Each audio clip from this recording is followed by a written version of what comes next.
You are marrying a janitor." My mother scoffed as she stared at the expensive cardstock in her hands. 56 invites sent. 0 RSVPs returned. My entire family boycotted my wedding. I walked down the aisle completely alone. Then my phone blew up after a guest posted a 15-second clip and captioned it, "Her groom is." I am Amani, 29 years old, and somehow still healing from wounds my family inflicted. As a successful commercial real estate appraiser, I built my own life and escaped their toxicity, but I still maintained occasional contact. That was my first mistake. Before I continue this story, let me know where you are watching from in the comments below. Hit like and subscribe if you have ever had to stand up to a family who underestimated your worth. Growing up in our affluent Atlanta suburb meant privilege to outsiders. But inside our sprawling colonial home, emotional coldness permeated every corner. The true breaking point happened during our traditional Sunday dinner. I had just handed my mother Vivian my wedding invitation. It was beautiful, letterpressed with gold foil, something I had spent weeks designing. She did not even open it all the way. The sharp, violent sound of ripping paper echoed across the mahogany table. She tore the heavy cardstock in half right through my name and the name of my fiancé, Julian. Then she dropped the pieces onto her china plate right next to her untouched food. "Are you completely out of your mind?" My mother Vivian asked, her voice dangerously quiet. "You intend to humiliate this family by marrying a toilet scrubber." I sat frozen, staring at the torn pieces of my invitation. I had expected pushback, maybe some snide remarks, but not this level of blatant cruelty. The rest of the table fell silent. My sister Sierra, the golden child of the family, took a slow sip of her wine. A satisfied smirk played on her perfectly painted lips. "He is not a janitor, Mother," I said, forcing my voice to remain steady. "I told you he works in commercial property maintenance. He owns his own business. A glorified maintenance man." My father Charles chimed in from the head of the table. He wiped his mouth with a crisp linen napkin, looking at me with the same deep disappointment he had worn since I was 18 years old. The first time we met him, he showed up to our country club in paint-splattered coveralls. He smelled like industrial solvent Amani. "You expect us to sit in a pew and watch you tie your life to a man who unclogs drains for a living?" I clenched my hands under the table until my knuckles turned white. The incident my father was referring to happened several months ago. Julian had rushed straight from an emergency repair at one of the massive commercial buildings he managed, just to make it to my father's birthday lunch. He had apologized profusely for his work clothes, but my family had immediately written him off. In their world, a man wearing a blue-collar uniform was entirely invisible.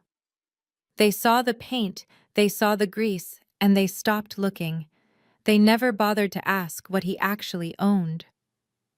This disdain mirrored the day I rejected my law school acceptance. In my family, you were either a lawyer, a judge, or a failure. Generations of our family had built a wealthy legacy in the courtroom. When I chose to become a commercial real estate appraiser, inspecting dusty warehouses and analyzing property values, I became the black sheep overnight. Sierra had followed the script perfectly. She joined the right sorority, married a wealthy white finance executive named Preston, and secured her spot at the top of the family pedestal. I, on the other hand, was the constant embarrassment. I worked with my hands, I worked with dirt and concrete, and now I was marrying a man they believed did the exact same thing. You could have had anyone. Vivian continued, picking up her wine glass with a heavy sigh.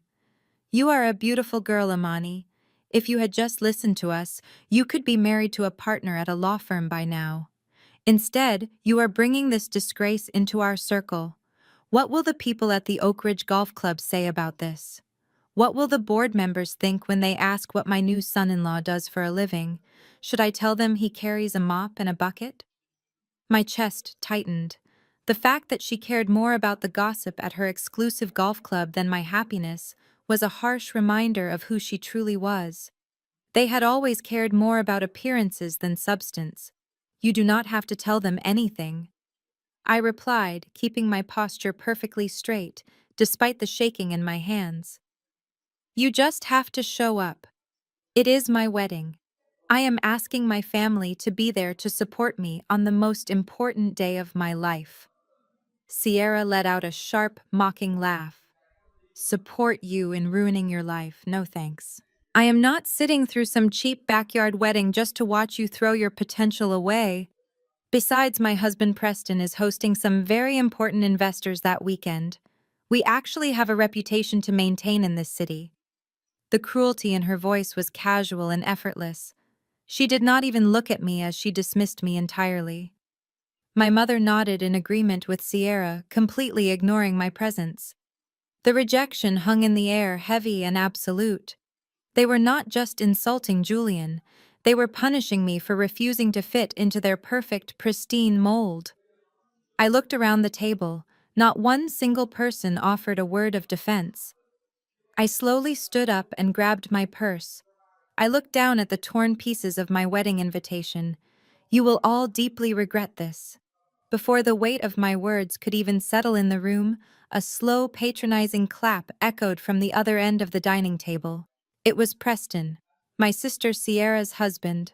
He leaned back in his custom-tailored chair, a smug grin plastered across his face. He reached into the inner pocket of his expensive Italian suit jacket and pulled out a sleek leather wallet. With a flick of his wrist, he tossed a small plastic card across the mahogany table. It slid over the polished wood and stopped right next to my torn invitation. It was a $50 Starbucks gift card. Consider this an early wedding present for you and your janitor, Preston said, his voice dripping with condescension. Since you two will probably be up early scrubbing toilets and mopping floors, you are going to need the caffeine. Maybe if he saves up his tips, he can buy you a nice mop bucket for your anniversary. Sierra giggled, covering her mouth with a manicured hand. My father, Charles, chuckled softly, nodding in approval at Preston's cruel joke. I did not blink. I just stared at the little green card on the table, feeling a strange sense of calm wash over me. Preston adjusted his silk tie and puffed out his chest, leaning forward as if he was about to deliver a profound sermon. You see, Amani, there are people in this world who actually build things, and people who clean up after them. Next weekend, while you are throwing your life away in some cheap backyard ceremony, I will be hosting the most important dinner of my entire career. I am securing a $50 million lifeline for my investment fund. My mother Vivian leaned forward, her eyes wide with admiration. Oh, Preston, tell her who it is. Tell her what real success looks like so she can finally understand the standard of this family. Preston smiled, looking at me as if I was a peasant standing before a king. I am meeting with Jay Vanguard. I am sure someone at your level has never heard the name, but in the world of high finance and commercial real estate, he is an absolute titan. He is a phantom billionaire. Nobody really knows what he looks like, but his holdings control half the commercial skyline on the East Coast. My firm has been courting his private trust for 6 months. When he signs that $50 million check on Saturday, it will secure my legacy and elevate this entire family to a tier you could never comprehend. I stared at Preston as a sudden wave of clarity hit me like a physical blow. It took every ounce of my willpower not to burst into laughter right then and there. My family was so blinded by their own elitism that they never bothered to learn the full name of the man I was marrying.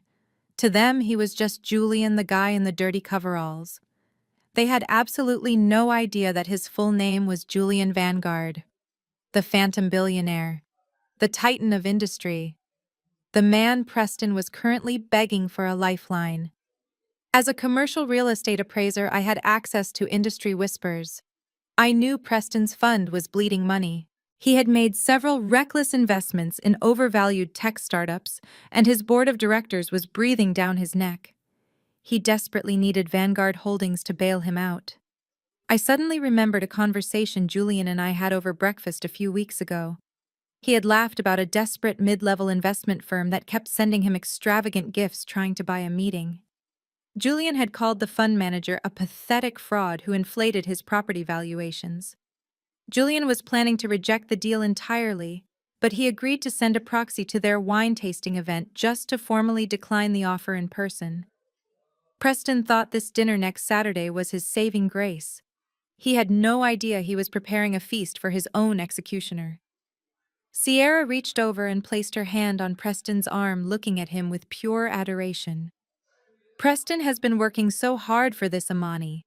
This is what a real provider looks like. He operates in rooms you and your little maintenance man could never even dream of entering. You should really take notes, but I suppose it is too late for you now. I looked at the Starbucks gift card sitting on the table. I did not pick it up. Instead, I met Preston's gaze. His pale blue eyes were filled with an unearned sense of superiority. He truly believed he was the smartest man in the room. He believed his white-collar prestige made him untouchable. You are right, Preston, I said, my voice completely devoid of emotion. There are people who build empires, and there are people who just pretend to. I hope your dinner with Mr. Vanguard goes exactly the way you deserve. Preston scoffed, picking up his wine glass, taking an arrogant sip. Oh, it will. He is sending a senior representative to my wine tasting event on the very day of your wedding. It is a shame you will miss it, but I suppose you will be busy exchanging plastic rings in the dirt. I looked at my parents sitting there in their designer clothes. They were beaming at Preston, completely mesmerized by the illusion of his wealth. They had traded their own flesh and blood for the proximity to power. They were willing to boycott my wedding, the most sacred day of my life, just to play host to Preston's desperate networking event. They thought they were choosing the winning side. I slowly zipped up my purse, feeling the last remaining threads of attachment to these people snap. I looked at each of them one by one. My mother Vivian, with her harsh, judgmental eyes. My father Charles, with his quiet, cowardly complicity. My sister Sierra, drowning in her own vanity. And Preston, the arrogant fraud who thought he held the keys to the kingdom. The room grew unnervingly quiet as I prepared to leave. My tone was not angry. It was absolute. You chose to tear up my invitation. You chose to mock the man I love. You chose to prioritize a business deal over my wedding. I will not cry over this, and I will not beg you to attend. But when the dust settles and you finally realize exactly who you threw away, do not come knocking on my door. Because there will be absolutely nothing left for you. I turned on my heel and walked out of the formal dining room. I did not look back. I could hear my mother scoffing behind me, muttering something about how dramatic I had always been. I heard Preston laugh again, a hollow, arrogant sound that echoed down the hallway. I walked out the heavy front doors of my childhood home and stepped into the cool night air. The heavy burden of seeking their approval, a weight I had carried for 29 years, suddenly lifted from my shoulders entirely. I walked to my car parked in the circular driveway. The gravel crunched under my heels. The cool night air felt refreshing against my heated skin. I unlocked my door and slid into the driver's seat. Before I could even start the engine, my phone screen lit up in the cup holder. It was a notification from the extended family group chat. The chat had 56 members, including every aunt, uncle, and cousin who had ever benefited from my father Charles and his deep pockets. I picked up the phone. There was a long paragraph sent by my father. He did not waste a single second after I walked out the door. The message was a masterclass in manipulation. He wrote that the family was honored to host an exclusive wine tasting event at the Oak Ridge Golf Club to secure a monumental partnership with Vanguard Holdings. He emphasized that this event was critical for the financial future and legacy of the entire family. Then came the ultimate betrayal. He wrote that while Amani is having a small informal ceremony on the same day he and Vivian would be dedicating their time to Preston's event, he formally invited the entire extended family to join them at the country club instead of my wedding, promising them an evening of elite networking and open bar access that would benefit their own careers. He framed it as a choice between supporting the family's legacy or indulging my stubborn rebellion. He knew exactly what he was doing. My father controlled the trust funds. He paid for my cousin's college tuitions. He loaned money to my uncles for their failing businesses. He held the puppet strings of our entire bloodline, and he had just pulled them all at once to ensure I would be completely alone on my wedding day. I sat in the silence of my car and watched the screen. For a few agonizing minutes, there was no response. I held my breath foolishly, hoping that at least one person would stand up to him. Maybe my Aunt Clara, who used to bake me cookies when my mother ignored me. Or my cousin David, who I had tutored through high school math so he could graduate. Then the first message came through. It was from Uncle Lawrence. He wrote congratulations to Preston and said he would absolutely be at the golf club to support the family. 2 seconds later, the digital RSVP notification from my wedding website popped up at the top of my screen. Uncle Lawrence has declined your invitation. It was like a dam breaking. The group chat erupted with a flood of congratulatory messages for Preston and my parents. They shamelessly fawned over the mention of Vanguard Holdings. Every single one of them wanted a piece of the billionaire pie. They wanted to rub shoulders with the senior representative Preston had promised. They saw an opportunity to elevate their own status, and they trampled right over my wedding to get to it. My phone vibrated violently as the wedding website notifications poured in. Aunt Clara has declined your invitation. Cousin David has declined your invitation. Aunt Beatrice declined. Uncle Robert declined. It was a relentless digital firing squad. Every buzz of the phone was another family member choosing my father's money over my milestone. I scrolled through the messages, reading their pathetic excuses.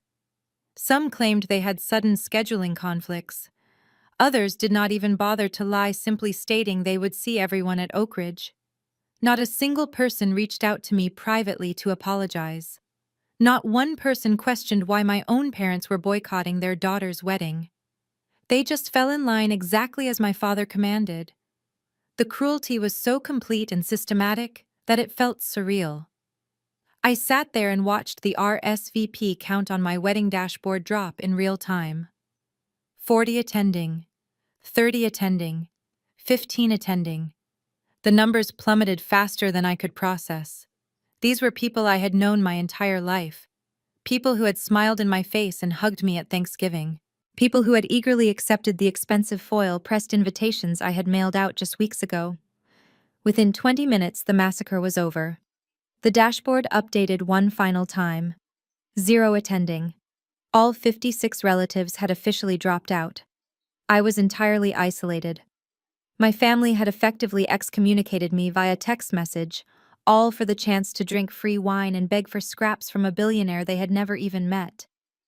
My chest heaved as the reality of my situation set in. I was going to walk down the aisle alone. There would be no father to give me away, no mother to help me with my veil, no sister to stand by my side, no aunts to cry happy tears from the front row. I had no one left. A single tear escaped and rolled down my cheek. I quickly wiped it away. That would be the last tear I ever shed for these people. The pain in my chest slowly hardened into something entirely different. It turned into a cold, sharp resolve. They had made their choice. They had drawn the battle lines and placed their bets on Preston and his crumbling empire. They had chosen to worship the name Vanguard without ever realizing that the man they were bowing down to was the very man they had just called a toilet scrubber. My father thought he had delivered a death blow to my spirit. He thought he had put me in my place and reminded me of my insignificance. He had no idea that he had just handed me the match to burn his entire fake kingdom to the ground. I unlocked my phone and opened my text thread with Julian. I typed a simple message. "It is just you and me now. Everyone cancelled." Julian's reply came almost instantly. "Then it will be the most perfect day of my life. Let them have their wine tasting my love. We have an empire to run." I smiled, staring at his words. The family thought they had broken me. They thought I would come crawling back begging for their forgiveness and their presence. But I was done begging. I started the engine of my car and shifted into gear. I drove away from the sprawling colonial house, knowing it would be the very last time I ever looked at it as a victim. The stage was set, and they were completely oblivious to the storm that was coming for them. Saturday arrived with a bright, cloudless sky that felt almost mocking in its perfection. The venue Julian and I had chosen was a highly secure private botanical garden, tucked away on a sprawling estate just outside the city limits. It was an absolute masterpiece of landscaping. Towering weeping willows draped their branches over manicured stone pathways. Thousands of white orchids bloomed vibrantly, clinging to the ancient oak trees that surrounded the main clearing. The air smelled of sweet jasmine and fresh earth. The private estate was surrounded by high stone walls and wrought iron gates. Julian had hired a top-tier security firm to ensure no uninvited guests could breach the perimeter. The guards stood like silent statues in the shadows of the trees, wearing sharp, dark suits and earpieces, ensuring complete and total privacy. It was a fairy tale setting completely isolated from the noise of the outside world. But as I stood hidden inside the glass conservatory, waiting for the ceremony to begin, the breathtaking beauty of the garden was entirely overshadowed by the devastating sight waiting on the main lawn. Through the glass panels, I could see the ceremony space. 56 gold chiavari chairs were arranged in perfect symmetrical rows on either side of the wide aisle. Every single chair was empty. Not one aunt, not one cousin, not my mother, not my father. The gentle afternoon breeze rustled the sheer white fabric draped over the backs of the chairs, making them look like rows of silent ghosts. 56 pristine wedding programs sat untouched on the velvet seat cushions. 56 small silk bags containing personalized favors rested perfectly aligned next to them. The sheer volume of the absence was suffocating. A string quartet sat in the corner of the lawn, playing a beautiful rendition of my favorite classical piece, pouring their incredible talent out to a completely vacant audience. My chest tightened as I traced the lines of the empty seats with my eyes.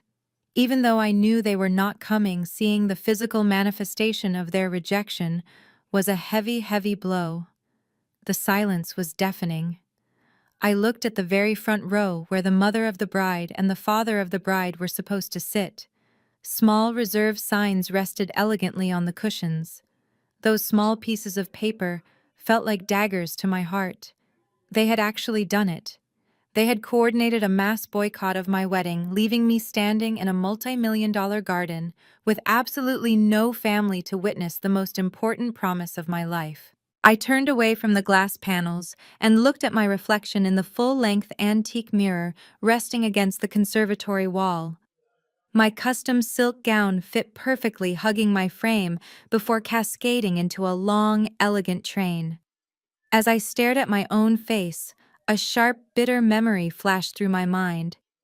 I was 22 years old, standing on the sunlit lawn of my university, holding my college diploma in my hands. I had just graduated magna cum laude with a degree in real estate finance. I was looking around desperately through the massive crowd of cheering families trying to find my parents. I finally spotted them walking briskly toward the parking lot away from the ceremony. I ran across the grass in my heavy cap and gown, calling out to them.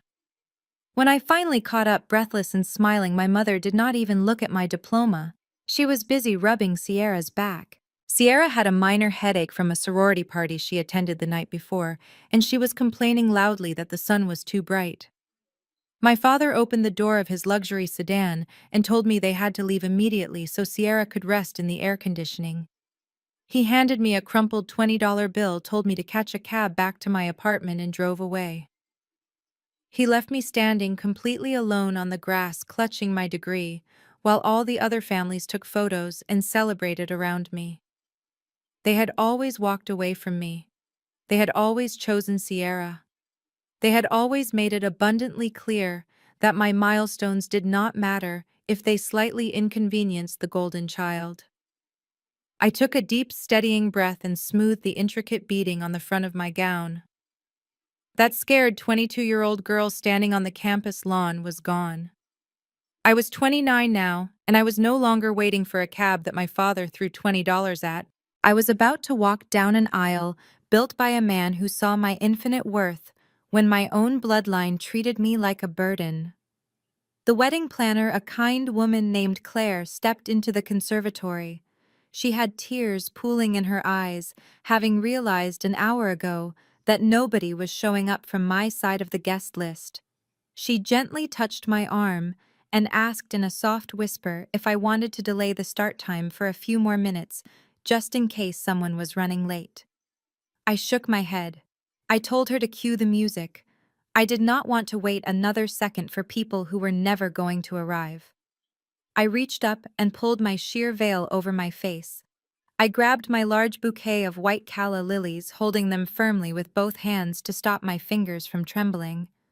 The heavy glass doors of the conservatory opened. The warm afternoon breeze caught the edge of my veil, lifting it slightly. The string quartet smoothly transitioned into the processional march. I stepped out onto the stone pathway. The bright sunlight caught the pearls on my bodice, making them shimmer. I did not look down. I did not let my shoulders slump. I locked my knees and forced myself to take the first step and then the next. I walked past the first row of empty chairs. My heels clicked rhythmically against the stone, echoing loudly in the quiet garden. With every step I took past an empty row, a different piece of my toxic past fell away. I walked past the third row, the fourth row, the fifth row. I let my eyes sweep over the barren landscape of my familial ties. I walked past the chairs meant for my aunts who had always judged my weight. I walked past the chairs meant for my uncles who had laughed at my career choice. I walked past the front row, meant for the parents who had never truly loved me. I was completely alone, but for the first time in my entire life, I did not feel lonely. I felt an overwhelming sense of ultimate liberation. The ghost sitting in those empty gold chairs could no longer hurt me. I was walking through the graveyard of my family expectations, and I was coming out alive and victorious on the other side. I lifted my chin higher. I refused to let the empty seats define this beautiful moment. This was not a funeral for my family. This was the birth of my own empire. As I neared the end of the stone pathway, the massive floral arch came into full view. I kept my eyes fixed straight ahead, entirely focused on the future waiting for me. I reached the end of the stone pathway and stepped onto the raised marble platform beneath the floral arch. Julian was waiting for me. He took my hands in his, and the warmth of his touch instantly melted away the last lingering chill of my family's absence. He did not look like the maintenance man my parents had so viciously mocked. He was wearing a midnight blue bespoke tuxedo that fit his broad shoulders flawlessly. His posture was commanding yet completely at ease. He looked at me with an intensity that made the entire world fade away. There was no pity in his eyes as he glanced at the 56 empty chairs behind me. There was only deep burning admiration for the woman who had the strength to walk past them. I turned my attention to the small group of people standing on Julian's side of the altar. Because my family had entirely boycotted the wedding, Julian had asked his closest confidants to stand as our witnesses. I had met them briefly during our engagement, but seeing them standing here in the flesh suddenly added a staggering layer of reality to the life I was about to enter. The man holding the leather-bound vow book preparing to officiate our ceremony was not a local pastor. It was the mayor of Atlanta. He offered me a warm, respectful nod. Next to him stood two men serving as Julian's groomsmen. One was the founder of a global tech conglomerate whose software powered half the financial institutions in the country. The other was the managing director of an international hedge fund that routinely moved billions of dollars across overseas markets. These were men who graced the covers of elite financial magazines. These were the titans of industry that my brother-in-law Preston spent his entire life desperately trying to emulate. Yet here they were, standing quietly in a private garden, deferring completely to Julian. The way they looked at my soon-to-be husband spoke volumes. There was no casual arrogance. There was absolute reverence. They knew exactly who Julian Vanguard was. They knew the empire he had built from the ground up, and they respected him not just as a billionaire, but as a visionary who commanded loyalty without ever having to demand it. The mayor stepped forward and began the ceremony. His voice was rich and grounding, echoing softly through the quiet garden. He spoke about the rare kind of partnership that is built on mutual respect rather than convenience. He spoke about the courage it takes to choose love over societal expectations. I listened to his words feeling a profound sense of validation. My family had spent my entire life telling me I was making the wrong choices. They told me I was foolish for inspecting properties instead of studying law. They told me I was throwing my life away by marrying a blue-collar worker. But standing here surrounded by the most powerful men in the city, I realized my instincts had always been flawless. I had recognized Julian's brilliance when he was covered in paint and drywall dust. I saw his soul before I ever saw his bank account. Julian squeezed my hands, drawing my attention back to his face. It was time for our vows. We had chosen to write our own. He did not pull out a piece of paper. He just looked directly into my eyes. His voice was steady and deep, carrying a promise that I knew would outlast time itself. He told me that he had spent his life building foundations for skyscrapers, but none of it mattered until he found the woman who could be the foundation of his life. He looked at the empty lawn behind me and then looked back at me. He promised that I would never have to walk alone again. He promised that he would spend every day of his life ensuring that anyone who ever made me feel like an option would have to answer to him. He did not promise me a fairy tale. He promised me an empire built on truth and unyielding loyalty. Tears pricked my eyes, but they were tears of overwhelming joy. When it was my turn, I promised to stand by his side in the boardrooms and in the dirt. I promised to honor the man he was and the man he was becoming. I promised to protect our peace against anyone who tried to disrupt it, regardless of their bloodline. The mayor smiled warmly as we exchanged rings. They were not the cheap plastic rings Preston had joked about. Julian's ring to me was a flawless custom-cut diamond surrounded by rare sapphires. My ring to him was a solid band of platinum forged to withstand anything. The mayor pronounced us husband and wife. Julian pulled me in and kissed me. The small group of billionaires erupted into genuine applause, their cheers filling the quiet garden. As we turned to walk back down the aisle together, the string quartet began to play an upbeat, triumphant melody. Julian wrapped his arm tightly around my waist, pulling me close. We walked past the rows of empty gold chairs, but this time I did not even glance at them. The void my family left behind was no longer a wound. It was simply empty space that had already been filled by a man who possessed more integrity and power in his little finger than my entire bloodline combined.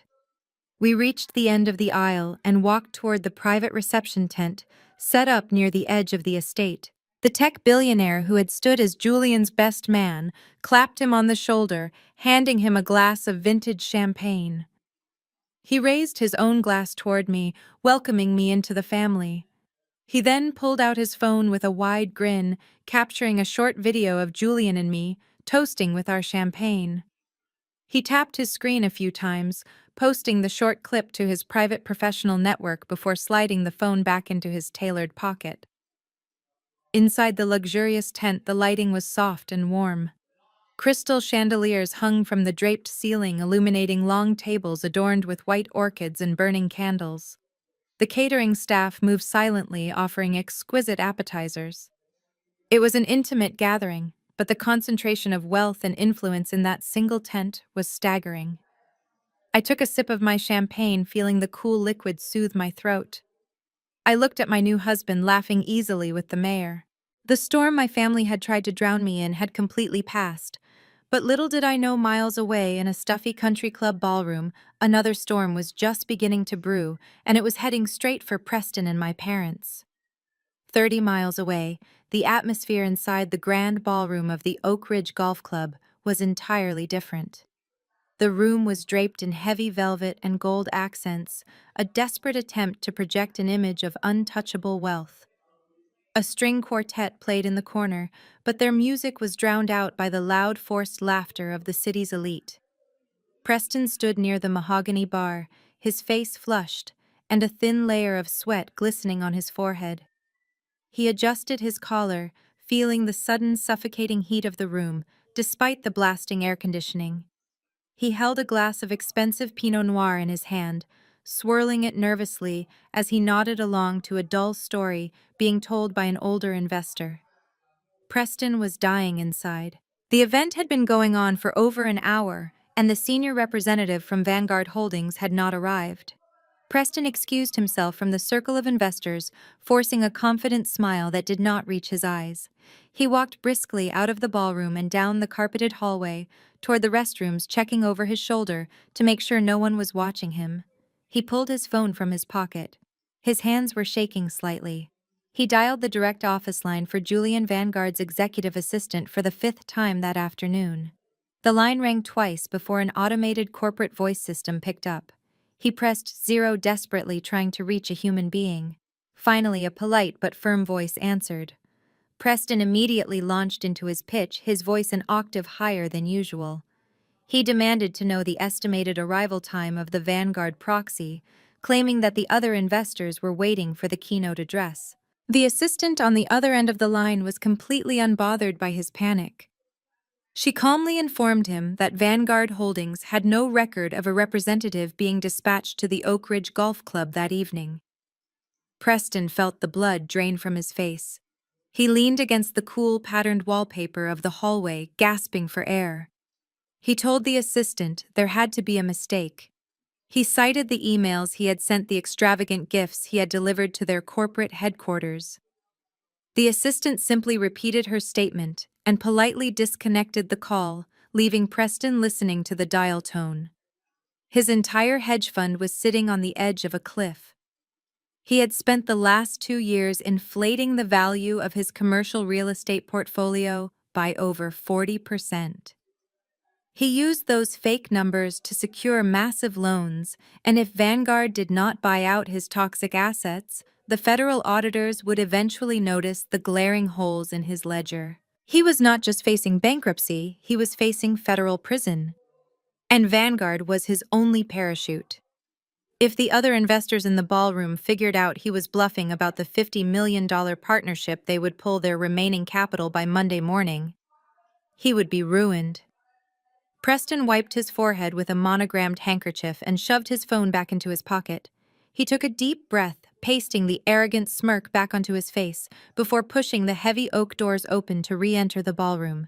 He needed to buy more time. Across the room, my family was completely oblivious to his impending downfall. They were standing near an elaborate ice sculpture, holding crystal glasses and basking in the artificial glow of their own perceived superiority. My mother, Vivian, wore a heavily beaded silver gown that caught the light every time she moved. She took a delicate sip of her wine and smiled at a passing country club board member. "Can you believe the weather today?" Vivian asked, her voice loud enough for the neighboring tables to hear. "It is absolutely dreadful to think of anyone having an outdoor event right now. The humidity alone would ruin a good dress. Thank goodness we decided to host this lovely indoor gathering instead." Sierra laughed, leaning into her husband as Preston joined their circle. She ran a hand down the lapel of his suit, entirely missing the frantic look in his eyes. "Oh, Mother, do not pretend you are worried about the weather," Sierra sneered. "We all know Amani's little backyard party was going to be a disaster regardless of the forecast. I bet they are serving lukewarm chicken and drinking cheap sparkling wine out of plastic flutes right now. Can you imagine the embarrassment of standing in the dirt, saying vows to a man who literally scrubs grout for a living?" Charles chuckled, swirling the dark red liquid in his glass. He puffed his chest out, looking around the extravagant ballroom with deep satisfaction. "It is a lesson she had to learn the hard way," Charles said, his tone dripping with patriarchal arrogance. "I told her from the beginning that this family has standards. We build relationships with people who matter. Look around this room. We have the top financial minds in the state right here. We do not lower ourselves to accommodate a blue-collar fantasy. When she finally wakes up and realizes what she threw away, we will be the ones laughing." Vivian nodded in agreement, completely satisfied with the narrative she had spun for her friends. She had spent the entire evening telling the wives of the board members that Amani was simply going through a rebellious phase. She claimed the groom was a humble charity case that Amani felt sorry for. It was a masterful spin designed to make the family look magnanimous while entirely erasing Julian's actual existence. She cared more about protecting her reputation among the country club wives than she did about the fact that her daughter was walking down an aisle completely alone. Preston stood beside them, his jaw clenched tight. A prominent venture capitalist approached their circle, clapping Preston heavily on the shoulder. The older man looked around the room, raising an eyebrow. "So, Preston, where is this mystery representative you promised us?" the man asked, his voice booming over the background music. "You have been dangling the Vanguard name all month. I cleared my Saturday schedule for this. We are all waiting to see if this $50 million injection is real or just another one of your tall tales." Preston forced a booming laugh that sounded hollow and unnatural. "Oh, you know how these billionaires operate?" Preston lied smoothly. "They run on their own schedules. His office assured me he is on his way. Just enjoy the open bar and the caviar. We will have our formal presentation shortly." The investor gave Preston a long, calculating look before nodding slowly and walking away. Preston swallowed hard, his throat completely dry. He looked at Sierra, who was still smiling vacantly, and then at Charles, who was busy trying to catch the attention of a local politician. They were completely useless to him. They were empty vessels of vanity playing dress-up in a world they did not actually control. Preston knew he was out of time. He reached into his pocket to check his phone one more time, praying for a miracle. He had no idea that the miracle he was begging for was currently putting a wedding ring on the finger of the woman his family had just thrown away. The clinking of crystal glasses and the dull hum of arrogant conversations continued to fill the ballroom of the Oak Ridge Golf Club. Preston stood near the edge of the room, pretending to inspect a bottle of expensive Merlot while his stomach twisted in agonizing knots. He watched Charles and Vivian laughing loudly with the wives of the board members continuing their pathetic charade. Sierra was busy taking selfies near the ice sculpture, completely unaware that her luxurious lifestyle was currently hanging by a very thin thread. At the center of the room stood Richard Montgomery. Richard was the most ruthless venture capitalist in the city and the unofficial leader of the investors Preston had invited. Richard was growing visibly impatient with the endless delays. He pulled his smartphone from the inner pocket of his tailored suit and began scrolling through his professional networks, likely checking the status of international markets to pass the time. He opened his private feed. Suddenly, the low murmur of the room was interrupted by a sharp intake of breath. Richard let out a loud gasp that cut through the background music like a knife. He stopped walking and stared down at his glowing screen. His eyes were wide with absolute shock. Several board members turned to look at him, wondering if there had been a sudden crash in the stock market or a major corporate scandal. Preston immediately rushed over, forcing his fake confident smile back onto his face. He asked Richard if everything was all right, silently praying that the Vanguard representative had finally sent an email apologizing for the delay. Richard did not look at Preston. He did not say a single word to him. Instead, Richard walked with urgent purpose toward the front of the ballroom, where a massive 80-inch smart television had been set up for Preston's upcoming financial presentation. Richard grabbed the remote control from the presentation podium. With a few quick taps on his phone, he bypassed Preston's slide deck and cast his own screen directly onto the massive display. The sudden bright flash of the television drew the attention of every single person in the room. The string quartet stopped playing instantly. The waiters paused with their trays of caviar. Charles, Vivian, and Sierra stopped laughing and turned their heads toward the front of the room. Preston stood frozen near the podium, entirely confused by Richard's erratic behavior. "Look at this," Richard said, his voice echoing loudly across the silent ballroom. "It is a post from the founder of Global Tech Dynamics just 2 minutes ago. He is at a private event." The massive screen illuminated, displaying the social media feed in high definition. The caption above the video was written in bold black letters for the entire room to see. It read, "Honored to attend the private wedding of my brother Jay Vanguard, the new power couple of commercial real estate." A collective murmur rippled through the crowd of wealthy investors. The name Vanguard held an almost mythical weight in this room. They all leaned forward, eager to finally catch a glimpse of the phantom billionaire that Preston had been promising them all night. Preston felt a sudden rush of temporary relief, thinking that this video would somehow prove his connection to Vanguard Holdings. He smiled broadly, puffing out his chest as the 15-second clip began to play. The video started with a sweeping shot of a breathtaking private botanical garden. The lush green trees and pristine white floral arrangements made the country club ballroom look incredibly cheap and tacky in comparison. Then the camera panned toward the reception tent, capturing the warm glow of the crystal chandeliers. The person holding the phone walked forward, moving toward the center of the tent. Preston held his breath, waiting to see the face of his savior. Charles and Vivian stepped closer to the screen, their eyes wide with greedy curiosity. Sierra crossed her arms, leaning her head to get a better look at the screen. The camera finally focused on the groom. He was standing near a beautifully decorated table holding a glass of vintage champagne. He was wearing a flawless midnight blue custom tuxedo that radiated pure power and authority. He turned slightly toward the camera, offering a relaxed, confident smile. He raised his glass in a toast. The entire ballroom went dead silent. The air was sucked out of the room so fast, it felt like a physical blow. Preston stopped breathing entirely. The confident smile on his face melted away, instantly replaced by a look of sheer, unadulterated horror.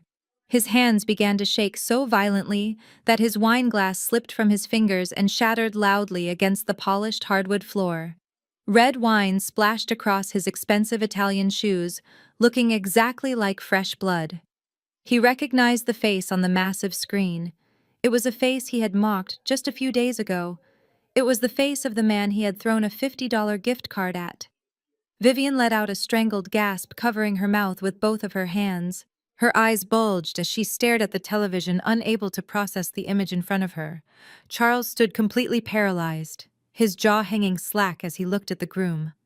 Sierra dropped her designer clutch, spilling her expensive makeup across the floor, her perfectly painted lips trembling in shock. The man on the screen, the phantom billionaire, the titan of industry J. Vanguard, was Julian. It was the man they had relentlessly mocked.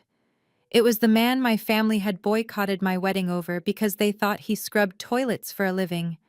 But the video was not over. The camera shifted slightly to the right, capturing the bride standing next to Julian. She was wearing a stunning custom silk gown, her head held high, and a radiant smile on her face. Julian wrapped a protective arm around her waist, pulling her close as they toasted the camera together.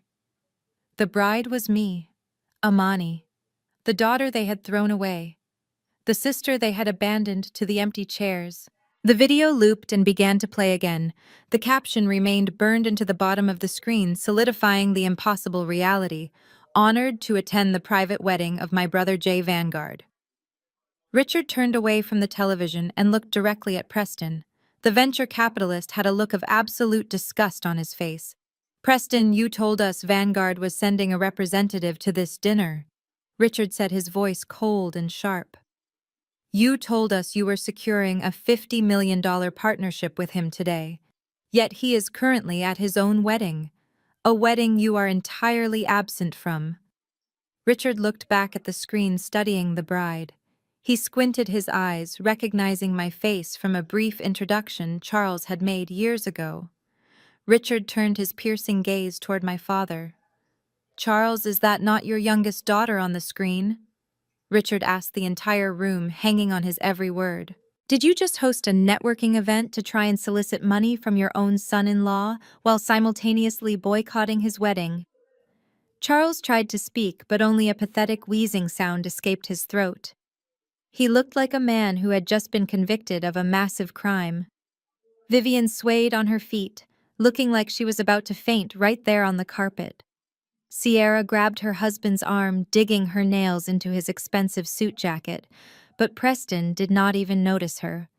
Preston was simply staring at the 15-second clip of Julian Vanguard, the janitor who was currently holding the absolute power to destroy his entire life. The silence in the room stretched into an unbearable eternity. Preston could not tear his eyes away from the glowing television screen. His chest heaved violently as he struggled to pull air into his lungs. The realization hit him with the destructive force of a freight train completely obliterating the arrogant foundation he had built his entire identity upon. The man in the midnight blue tuxedo, raising a glass of vintage champagne, was not a maintenance worker. He was the owner of the buildings. He was the architect of the empire. He was Jay Vanguard. Preston felt a cold sweat break out across the back of his neck. His vision blurred at the edges as full-blown panic set in. Every single interaction he had ever had with Julian began flashing through his mind, playing back like a horrific highlight reel of his own impending doom. He remembered the first time they met laughing at Julian's work boots. He remembered standing in the dining room just a few days ago tossing a $50 Starbucks gift card across the mahogany table. He remembered looking Julian in the eye and telling him to save up his tips for a nice mop bucket. A wave of intense nausea washed over Preston. He stumbled backward, his expensive Italian shoes slipping slightly on the puddle of red wine he had just dropped. He had spent the last 6 months aggressively courting Vanguard Holdings. He had sent perfectly tailored emails, shipped crates of imported scotch to the corporate office, and begged for a 5-minute phone call. And all the while, the man he was begging for salvation was sitting at his father-in-law's dining table eating Sunday dinner, while Preston relentlessly mocked him. Richard Montgomery took a step closer to Preston, his expression hardening into a mask of pure disgust. The venture capitalist did not become a billionaire by ignoring red flags, and Preston was currently bleeding red flags all over the country club floor. "You lied to us," Richard said, his voice low and dangerous. "You stood here all night pouring our wine and shaking our hands, promising us that Vanguard was reviewing your portfolio. You claimed you were on the verge of closing a $50 million capital injection with a man who your own family just boycotted. If you do not even know what Jay Vanguard looks like, then your entire pitch is a complete fabrication." Preston opened his mouth to speak, but his throat was painfully dry. He raised his shaking hands, palms facing outward in a pathetic gesture of surrender. "Richard, listen to me," Preston stammered, his voice cracking under the intense pressure. "It is a misunderstanding. The family dynamics are complicated, but the deal, the numbers, they are all real. I just need to speak with him. I can fix this." "You cannot fix anything," Richard snapped, cutting him off entirely. The other investors in the room began murmuring among themselves, pulling out their phones to text their financial advisors. The illusion of Preston's success was evaporating in real time. "If Vanguard is not backing your fund, then your property valuations are completely baseless," Richard continued, ruthlessly dissecting Preston's fraud in front of everyone. "I am pulling my capital first thing Monday morning, and I will make sure every single person in this room does the exact same thing." "No, please, Richard, you cannot do that," Preston begged, his voice rising to a frantic pitch. "If you pull out, the fund will collapse. The SEC will start asking questions. I will lose everything. You should have thought about that before you tried to con a room full of veterans," Richard replied coldly. He turned his back on Preston, adjusting his suit jacket. "We are done here." Richard signaled to his wife, and the two of them walked straight toward the heavy oak doors of the ballroom. Seeing the most powerful man in the room leave was the final nail in the coffin. The rest of the investors immediately followed suit. They set their crystal wine glasses down on the tables, abandoning the expensive caviar and the open bar. They walked past Preston, refusing to even look at him. The mass exodus was swift and brutal. Sierra finally snapped out of her paralyzed state. She lunged forward, grabbing Preston's arm, her perfectly manicured nails digging into his expensive jacket. "Preston? What is going on?" she shrieked, her voice echoing loudly in the rapidly emptying room. "What does Richard mean the fund will collapse? Tell them to stay. Do something." Preston violently yanked his arm away from her grasp. "Shut up, Sierra," he hissed, his face pale and slick with sweat. "Just shut up for 1 second. I cannot think." Charles marched over, his face flushed with a mixture of anger and profound embarrassment. The country club board members and their wives were whispering excitedly among themselves, relishing the spectacular downfall of the family that always acted so superior. Charles grabbed Preston's shoulder, his grip tight and unforgiving. "You told me this event was a guaranteed success," Charles demanded, his voice trembling. "You told me the Vanguard proxy was coming. You made me alienate my own daughter on her wedding day for a business deal that does not even exist. You have made a mockery of this family." Preston spun around, swatting his father-in-law's hand away. "Do not pretend you care about Amani now, you hypocrite," Preston yelled, completely losing whatever remaining shred of composure he had. "You hated Julian just as much as I did. You called him a toilet scrubber. You are the one who told the entire extended family to boycott the wedding. Do not try to pin this on me when you were the one holding the match." Vivian let out a loud sob, pressing her hands to her face. "Oh my God," she wailed, her carefully constructed socialite persona completely shattering. "The board members are watching us. The entire club is going to know about this. We are ruined." "We are. Amani is married to a billionaire, and we are standing here looking like absolute fools." Preston pressed the heels of his hands against his eyes, trying to stop the room from spinning. The walls of the ballroom felt like they were closing in on him. He was suffocating. He needed $50 million to cover up his fraudulent investments, and the only man on the planet who could give it to him was currently celebrating his marriage to the woman Preston had spent years degrading. Preston dropped his hands and looked wildly around the empty space. The investors were gone. The networking event was officially dead. There was only one desperate, insane option left. He had to go to the wedding. He had to find Julian Vanguard, look him in the eye, and beg for his life. He had to drag this entire pathetic family with him to prove how sorry they were. It was a suicide mission of the ego, but Preston had absolutely nothing left to lose. Preston stood frozen in the center of the devastated ballroom. His mind raced, trying to calculate an impossible way out of the wreckage.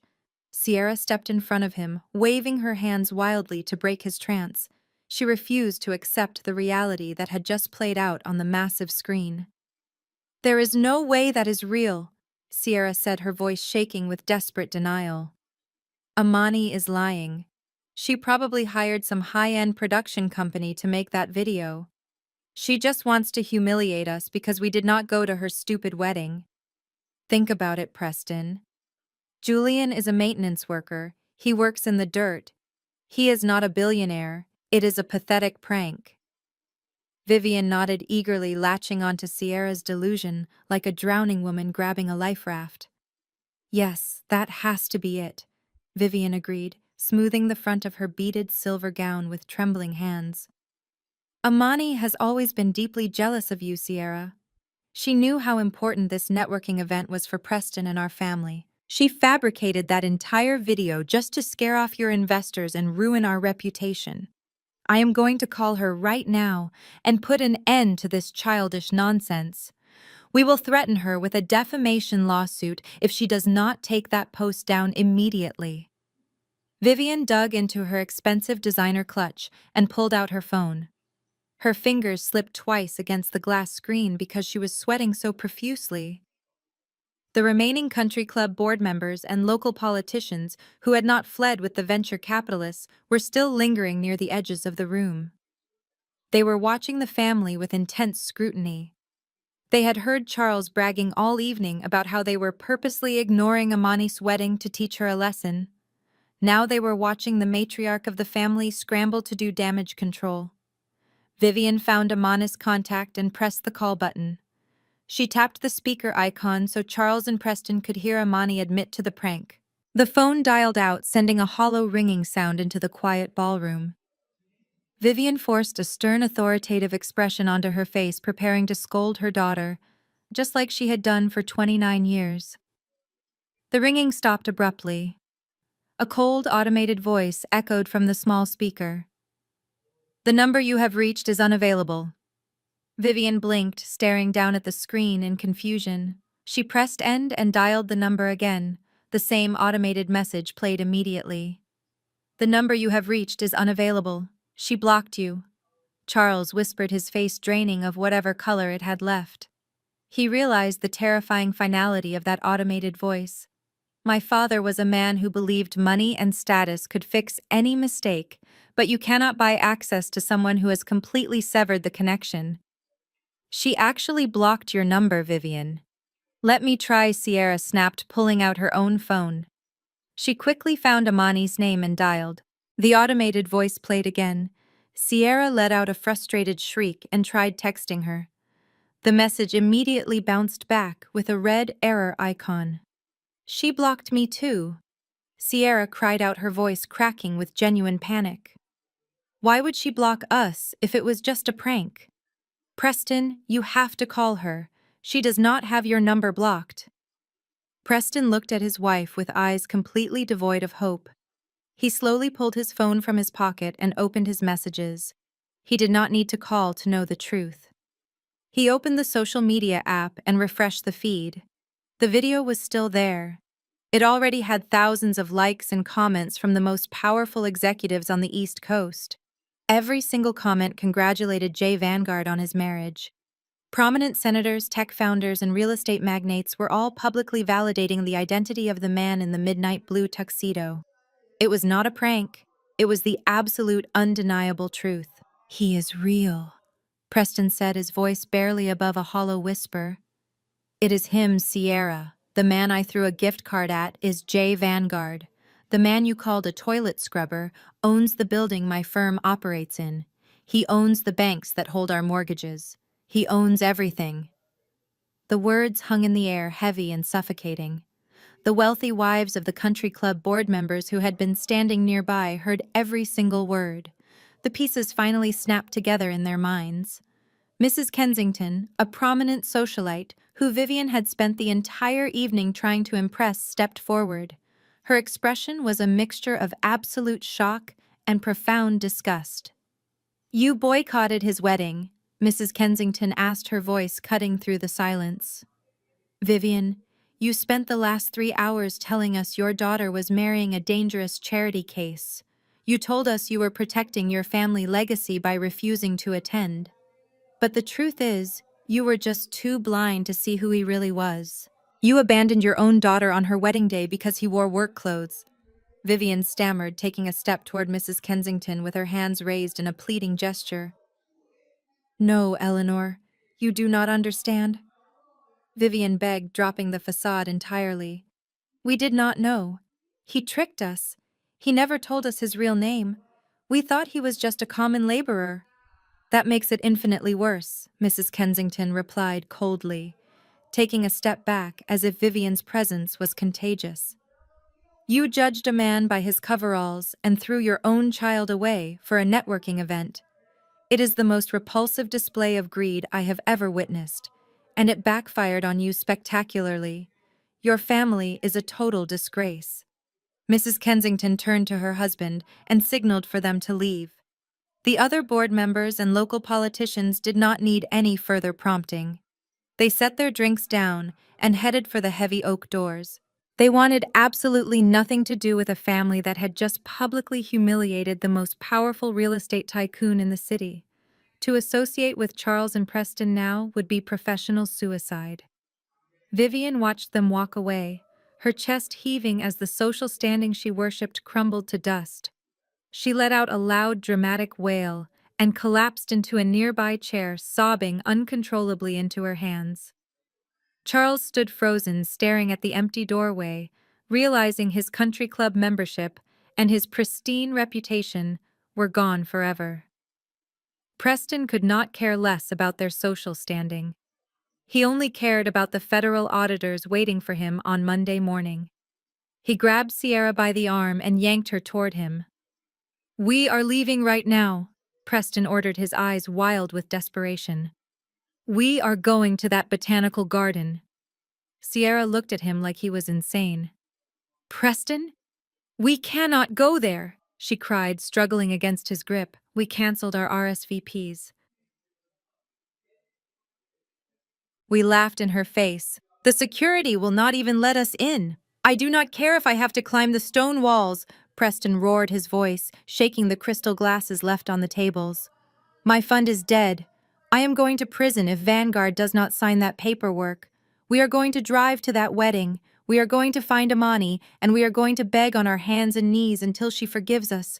Tell your parents to get in the car right now, or I swear to God I will leave you all behind to rot."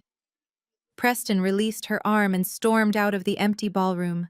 Sierra wiped her ruined makeup and rushed to pull her sobbing mother out of the chair. The delusion was officially over. The nightmare had begun. As Sierra and Preston disappeared down the carpeted hallway, Charles stood completely frozen. He looked at the shattered glass and the spilled wine staining the expensive floorboards. Vivian was still slumped in the chair, crying into her hands. Before Charles could even process the magnitude of their public humiliation, a sharp, buzzing sound broke the heavy silence. It was his cell phone vibrating violently in the breast pocket of his suit. Charles slowly reached into his pocket. His hands were numb. He pulled out the phone and looked at the glowing screen. It was his older brother, Lawrence. Lawrence was the very first person who had agreed to boycott the wedding in the family group chat just a few days ago. Charles swiped the screen to answer, expecting his brother to offer some sort of comfort or advice. He brought the phone to his ear. "Have you lost your absolute mind, Charles?" Lawrence screamed through the speaker. His voice was so loud and filled with such raw fury that Charles actually had to pull the phone away from his ear. Vivian stopped crying for a moment, looking up with red, puffy eyes. "Lawrence, please calm down." Charles started trying to use his usual authoritative tone. "We are dealing with a crisis right now." "You are dealing with a crisis," Lawrence roared, cutting him off completely. "Do you have any idea what you just did to this family? My logistics company has been struggling for 2 years. I have been trying to get a meeting with Vanguard Holdings since January to secure a shipping contract that would save my business. And you knew this, Charles. You knew how desperate I was." "I did not know it was him," Charles stammered, his voice weak and defensive. "He told us his name was Julian. He was wearing work boots, Lawrence. How was I supposed to know?" "Because he is your son-in-law, you arrogant fool," Lawrence yelled. "You were so busy judging him for wearing coveralls that you did not even bother to learn his last name. You manipulated the entire family into boycotting the wedding of the most powerful real estate mogul on the East Coast. Do you realize who was at that wedding? The mayor was there. The founder of Global Tech Dynamics was his best man. If I had been sitting in one of those chairs, I could have networked with people who could change my life in a single evening. Instead, I am sitting in my living room because you told me to support Preston's pathetic fraud of a hedge fund." Charles swallowed hard, feeling a massive knot form in his stomach. "Lawrence, you are my brother. You need to stand by me," Charles pleaded. "I do not need to do anything for you ever again," Lawrence spat back. "Amani blocked my number. She blocked all of us. Because of your pathetic obsession with country club status, you made the entire bloodline look like gold-digging hypocrites to a billionaire. Do not ever call me again." The line went dead. Charles stared at the screen in pure shock. Before he could even put the phone down, it started ringing again. This time it was his sister Beatrice. He did not answer. He let it ring. But the phone just kept vibrating. Then came a call from his nephew David. Then cousin Sarah. The notifications began pouring in like a relentless digital avalanche. The extended family group chat, the exact same chat Charles had used to orchestrate the mass betrayal, was now exploding with unbridled rage. Charles opened the text thread. His eyes darted back and forth as he read the messages pouring in by the second. They were vicious. Cousin David wrote that he had just lost his job and a single conversation with Julian Vanguard could have secured him a high-level position at Vanguard Holdings. Uncle Robert typed out a furious message calling Charles a short-sighted fool who had doomed the entire family name in the elite business circles of Atlanta. Aunt Sarah demanded that Charles personally reimburse her for the expensive gown she had purchased for the wine tasting, since the entire evening was a fraud.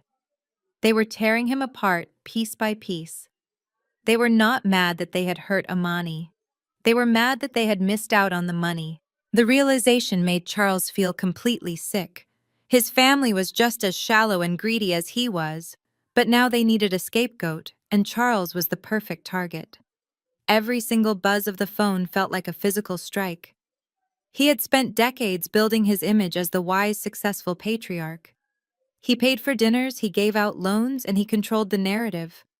But the moment his influence proved useless compared to the staggering wealth of Julian Vanguard, his family turned on him, like a pack of starving wolves. Vivian's phone began to ring inside her purse. She jumped slightly, letting out a panicked gasp. She pulled the phone out and saw her sister Clara's name flashing on the screen. Vivian answered it with trembling hands, putting it on speakerphone so she would not have to face the wrath alone. "Clara, please tell me you understand," Vivian cried, her voice cracking with desperation.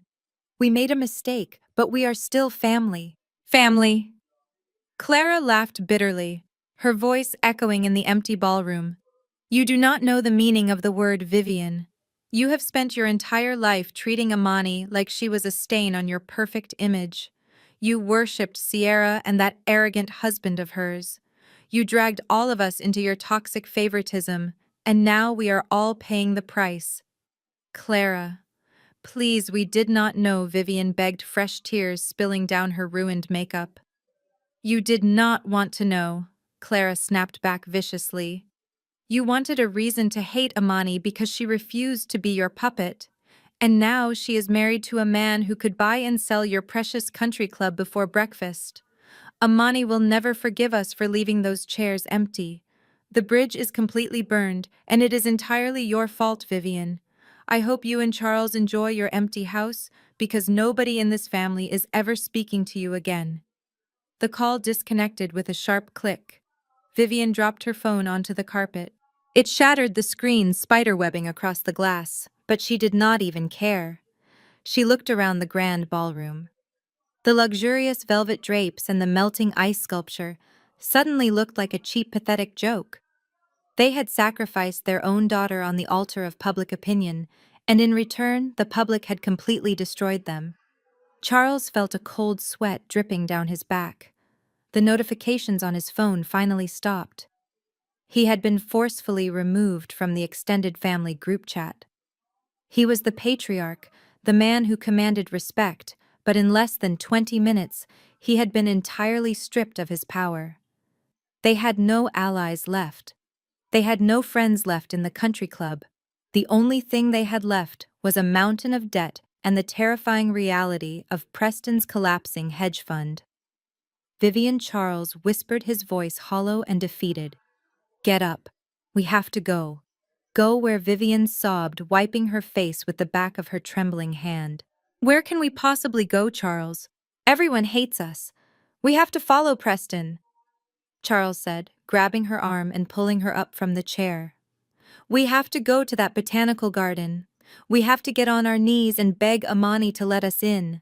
If Julian Vanguard does not sign that deal for Preston, we will lose the house. We will lose everything." Vivian looked at him with wide, terrified eyes. She finally understood the absolute gravity of the situation. It was no longer about saving face or protecting their pride. It was about sheer survival. They stumbled out of the ballroom, leaving the spilled wine and the shattered glass behind them. They walked out into the cool night air, completely broken and humiliated, ready to grovel at the feet of the daughter they had spent a lifetime throwing away. Preston marched across the perfectly manicured lawn of the Oak Ridge Golf Club, entirely abandoning the slow, arrogant stride he had perfected over the years. The cool night air did nothing to calm the boiling rage and sheer terror churning inside him. He reached his luxury sport utility vehicle parked in the elite guest section and violently yanked the heavy door open. Sierra was struggling to keep up with him, her high heels sinking deep into the soft grass with every frantic step. She was panting heavily, her tight designer dress bunching up awkwardly around her knees as she tried to run. Charles and Vivian emerged from the heavy oak doors of the clubhouse a few moments later. They looked like absolute ghosts. Their pristine posture was completely destroyed. They stumbled down the wide stone steps, moving with the slow, heavy gait of people walking directly to their own execution. Preston stood by the open car door and pointed a trembling finger at Charles. "Get in the car," Preston demanded, his voice echoing loudly across the quiet parking lot. We are going to that botanical garden right now, and you are going to fix this. Charles stopped walking and looked at his son-in-law with a mixture of profound exhaustion and deep fear. Preston, we cannot just show up there, Charles said, his voice completely devoid of its usual booming authority. It is a private, secure estate. They have armed guards working the perimeter. We will look completely insane showing up uninvited after what we did to her. I do not care if they have an entire military battalion stationed at the gates.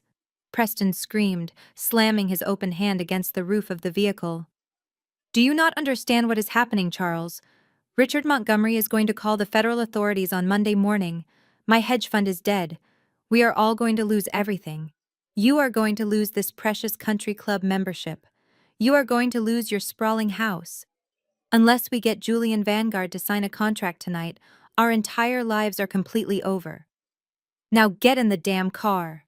Vivian let out another pathetic, dramatic sob. She tried to hurry across the dark parking lot, but the heavy hem of her beaded silver gown caught on the jagged edge of a concrete parking block. She tripped forward and fell hard, scraping her knees and the palms of her hands against the rough asphalt. The matriarch of the family, the woman who had spent her entire life ruthlessly judging the appearance and status of others, was now crawling on the filthy ground in a torn dress. Charles reached down to help his wife up, but his hands were shaking so badly he could barely grip her arm. Sierra stood by the passenger door, crying hysterically, smearing her expensive mascara down her cheeks. The polished, perfect image this family had maintained for decades was completely eradicated, replaced by sheer, animalistic panic. They scrambled into the massive vehicle like terrified refugees. Vivian sat in the back seat, weeping loudly into her dirty hands, while Charles sat next to her, staring blankly at the leather headrest in front of him. Sierra took the passenger seat, gripping the door handle tightly as Preston started the engine. He slammed the gear shift into drive and pressed his heavy dress shoe hard against the gas pedal. The tires screeched loudly against the pavement, leaving thick black rubber marks behind as the heavy vehicle lurched forward.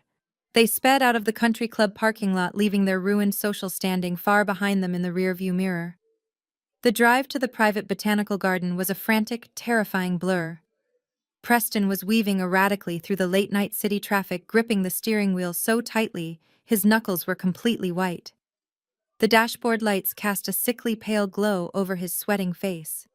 He was muttering to himself under his breath, desperately trying to formulate a survival plan. "We just need to get in the room," Preston said, his voice manic and breathless. "If I can just get 5 minutes with him face to face, I can explain the numbers. I can tell him the false property valuations were just a massive clerical error. Charles, you need to tell him you were trying to protect Amani. Tell him you were just acting like a concerned traditional father." Charles looked out the dark window, watching the streetlights blur together. He will not believe that Charles whispered, sounding like a broken man. "He is a billionaire, Preston. He is not stupid. He knows we boycotted the wedding because we thought he was a janitor. We threw a $50 gift card at his face in my dining room. He is going to utterly destroy us." "You will make him believe it," Preston snapped violently, swerving around a slow-moving sedan and running a solid red light. "You will fall on your knees and beg if you have to. Vivian, you will cry and tell Amani how much you missed her today. You will tell her you were having a severe medical panic attack and simply could not make it to the ceremony. Sierra, you will tell her you are so happy for her. We are going to walk in there, and we are going to play the loving, supportive family. We are going to grovel and humiliate ourselves until they forgive us." Sierra wiped her ruined face and began practicing her fake apology, her voice shaking uncontrollably. "I will tell her I was just jealous," Sierra muttered, her eyes darting back and forth in the dark cabin. "I will say I was intimidated by how much Julian loved her. She will believe that. She always wanted me to validate her. If I give her the sisterly bond she has been begging for all her life, she will force Julian to sign the investment deal." Vivian let out a loud wail from the back seat, looking down at her scraped knees and her ruined beaded gown. "My dress is completely destroyed," she cried, pulling at the torn silver threads. "How can I walk into a billionaire wedding reception looking like this? The mayor of the city is there. The founder of Global Tech Dynamics is there. They will look at me and they will laugh. They will see me like this, and they will know we are absolute frauds. Nobody cares about your stupid dress, Vivian Preston yelled, his eyes wild and bloodshot as he glared at her in the rearview mirror. We are talking about federal prison. We are talking about total bankruptcy. If you do not play your part perfectly tonight, you will be wearing a cheap canvas prison uniform by next month. So you better start practicing your tears right now. The tension inside the heavy metal box of the vehicle was entirely suffocating. They were four deeply toxic people who had spent their entire lives treating others like worthless dirt, and now they were racing desperately toward the very person they had so casually discarded. They thought they held all the power in the world. They thought their white-collar status made them untouchable gods. But as Preston merged onto the dark highway heading toward the quiet outskirts of the city, the reality of their utter powerlessness finally settled over them like a heavy blanket. They were no longer the elite royal family of the Oak Ridge Golf Club. They were just desperate, terrified beggars racing through the dark, hoping to secure leftover crumbs from the table of the man they had relentlessly mocked. The towering iron gates of the private botanical garden were getting closer with every passing mile, and their pathetic scramble was about to collide with a massive, impenetrable wall. The heavy sport utility vehicle skidded to a sudden halt in front of the massive wrought iron gates of the private estate. The headlights illuminated the towering stone pillars and the thick steel bars that completely blocked their path forward. The estate was completely surrounded by a high brick wall topped with security cameras and motion sensors. The luxury they were used to at the country club was soft and welcoming, but this was a fortress. It was a physical manifestation of the immense wealth and power that Julian Vanguard possessed. Preston gripped the steering wheel, his chest heaving as he stared at the imposing barrier. He rolled down his window, letting the cool night air rush into the stifling cabin of the vehicle. 3 security guards stepped out from the shadows of the stone pillars. They did not look like the elderly men who manned the front desk at the golf club. These men were built like military contractors wearing sharp black suits with discreet earpieces and tactical flashlights hooked to their belts. They moved with absolute precision and completely lacked any sense of customer service urgency.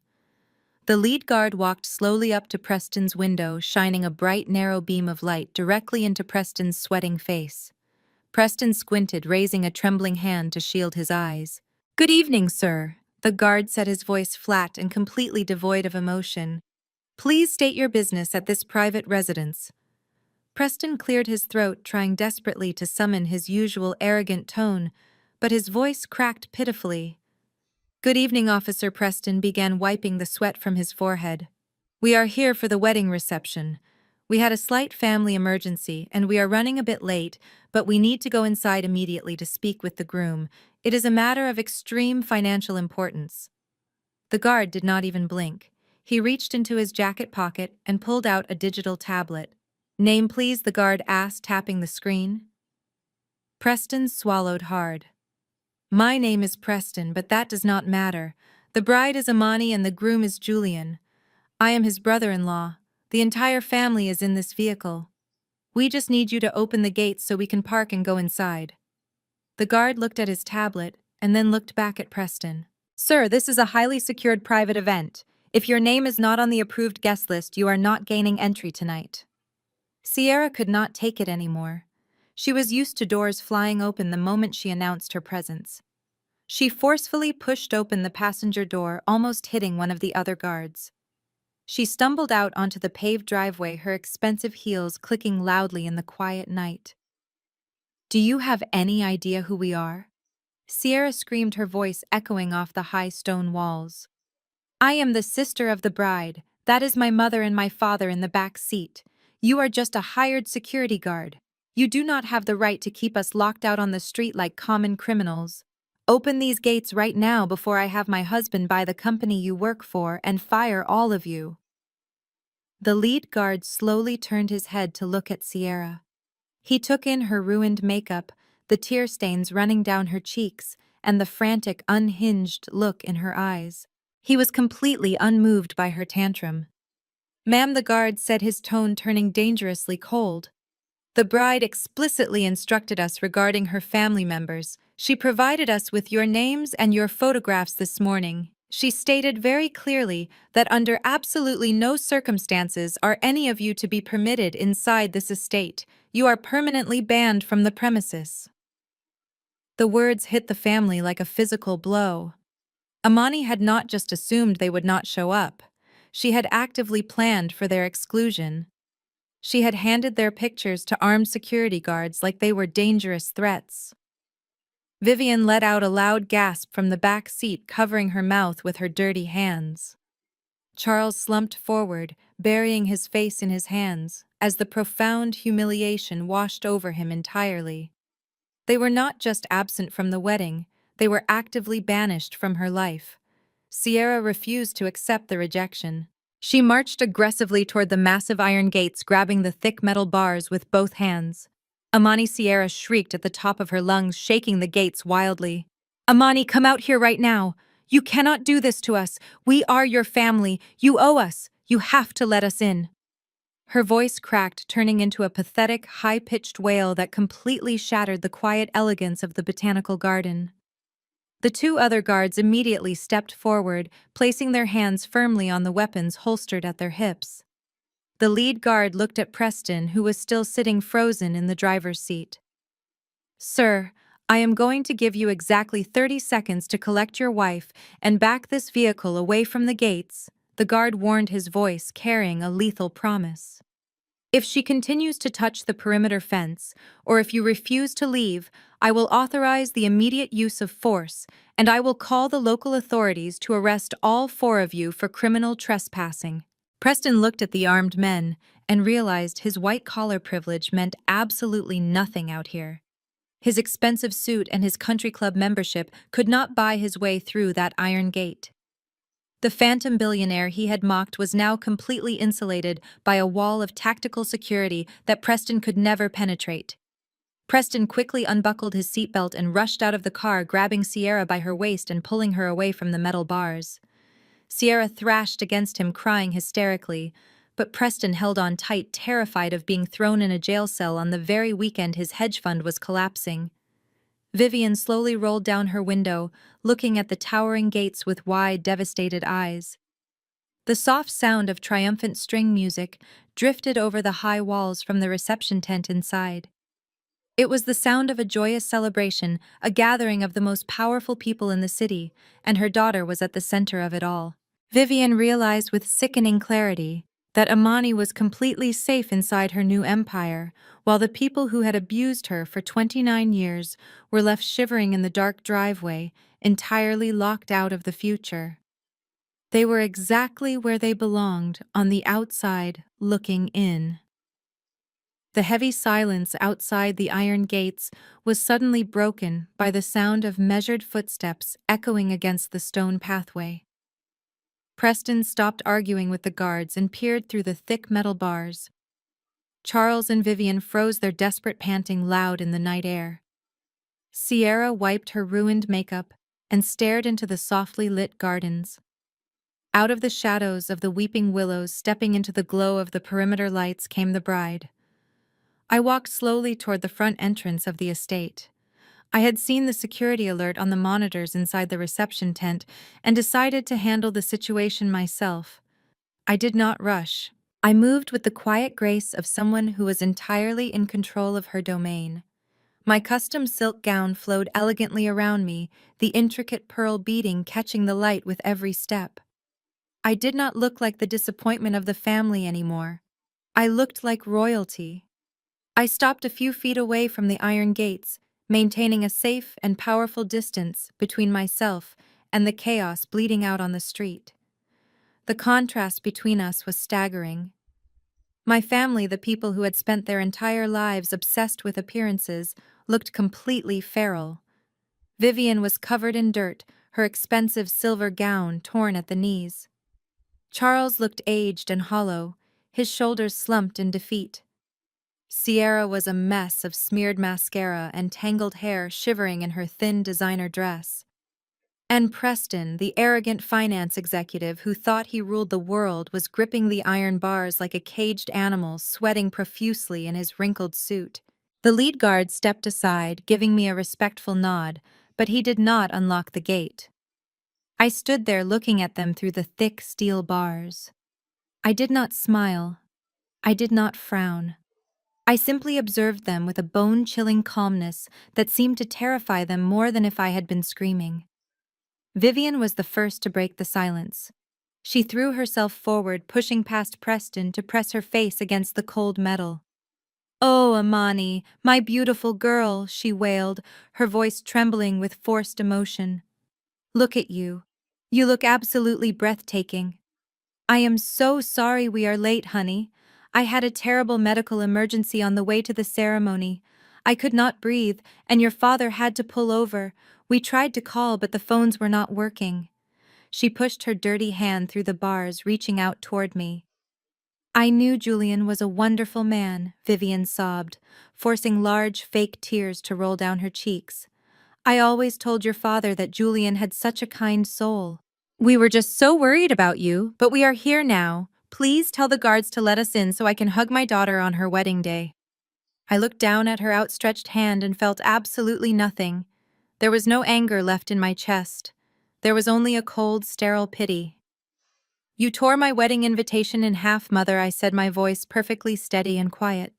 "You dropped it on your china plate and asked me if I was out of my mind for marrying a toilet scrubber.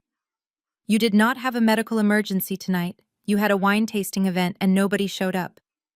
Vivian pulled her hand back as if she had been burned by the cold truth. She opened her mouth to argue, but Preston aggressively shoved her aside, taking her place at the bars. He gripped the iron so tightly his knuckles turned stark white. He did not care about family reunions or apologies. He only cared about survival. "Amani, listen to me." Preston pleaded, his voice frantic and breathless. "Whatever happened in the past is in the past.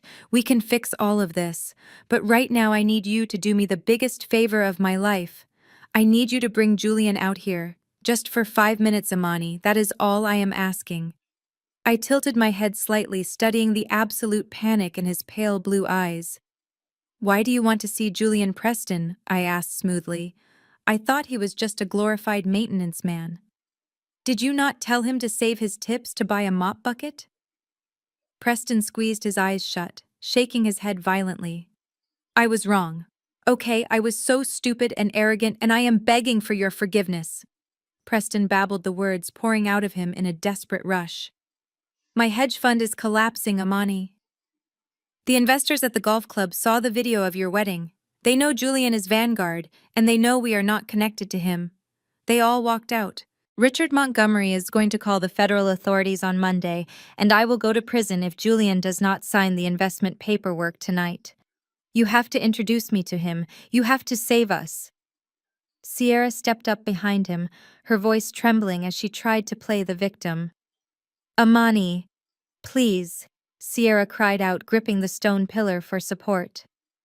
"I am your sister. We grew up together. You cannot just leave us out here on the street like garbage. You are punishing me because Mom and Dad always liked me more. That is not my fault.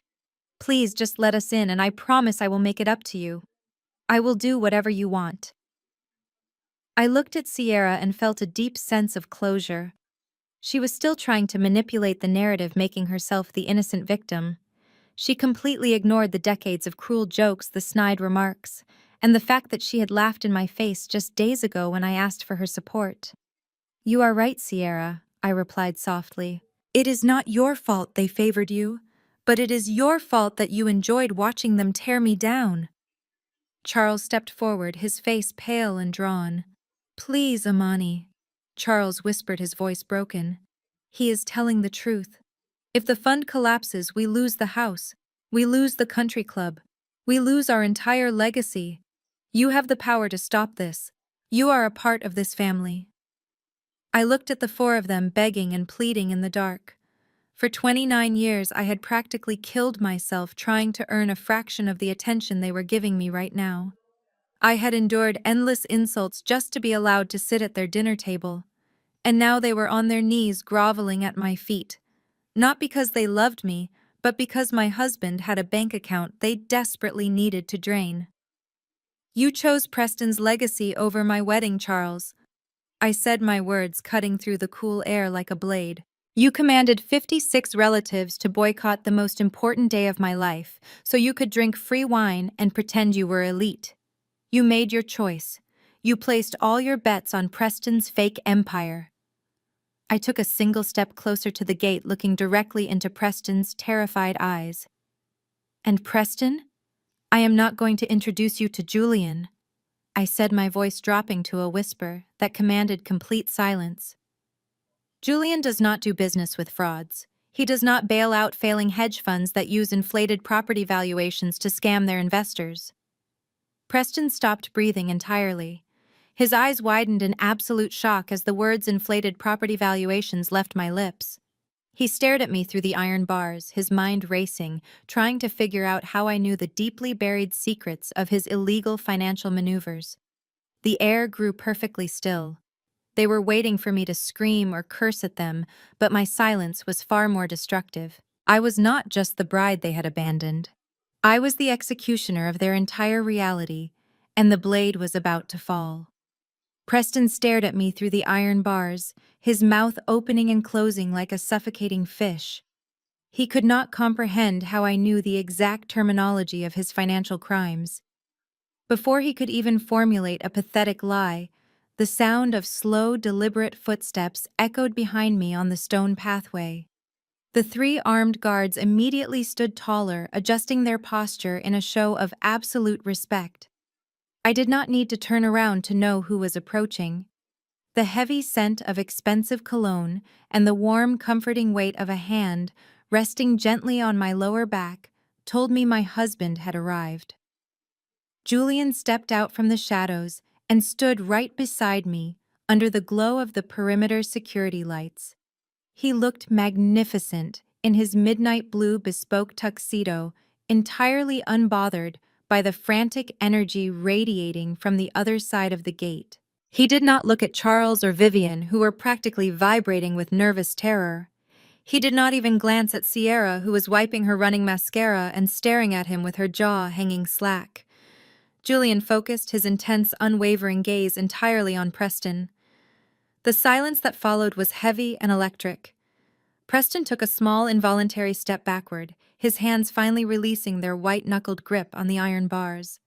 He looked at the man he had called a toilet scrubber just days ago and realized he was standing face to face with the architect of his own destruction. Julian slowly reached into the inner breast pocket of his tuxedo jacket. His movements were smooth and unhurried. He pulled out a small rectangular object. It was the $50 Starbucks gift card that Preston had tossed across my parents' mahogany dining table. Julian looked at the green plastic card for a brief moment before crouching down slightly. He slid the card through the narrow gap at the bottom of the iron gates. The plastic scraped softly against the stone, stopping exactly at the tip of Preston's ruined Italian leather shoes. "I appreciate the early wedding present," Preston, Julian said, his voice deep and completely devoid of warmth. "But my wife and I will not be needing it. You should probably hold on to that $50.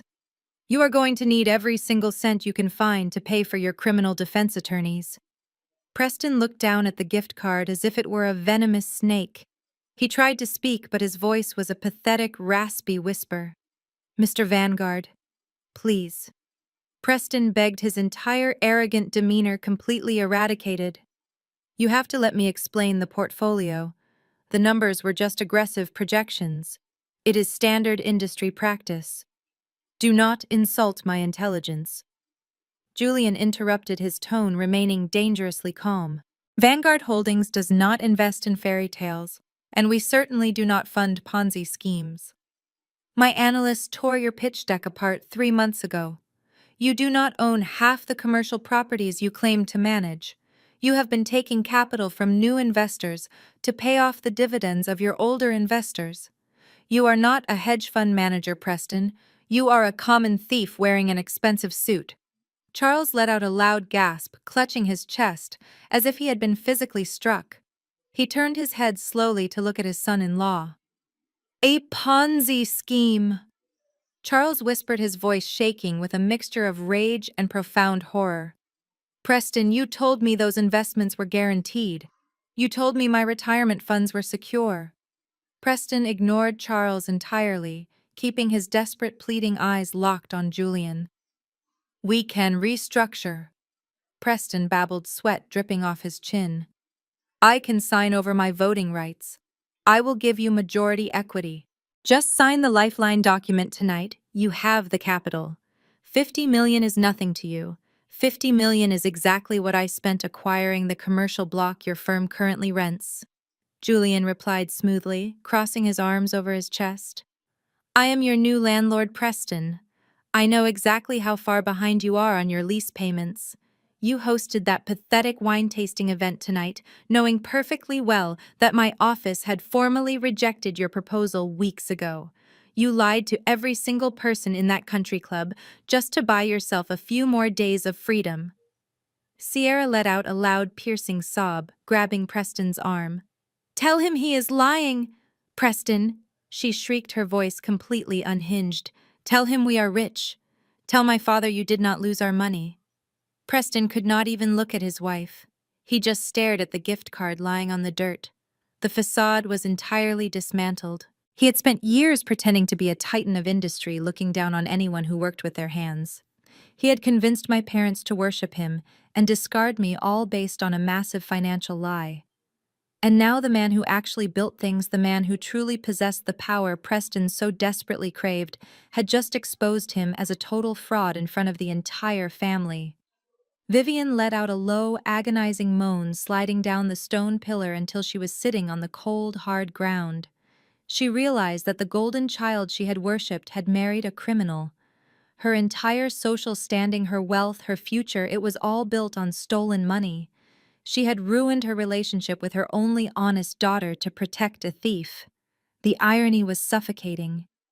Charles just stood there, staring blankly at Preston, his mind completely broken by the reality that his trusted son-in-law had stolen his savings. Julian looked at the four of them, shivering in the cool night air.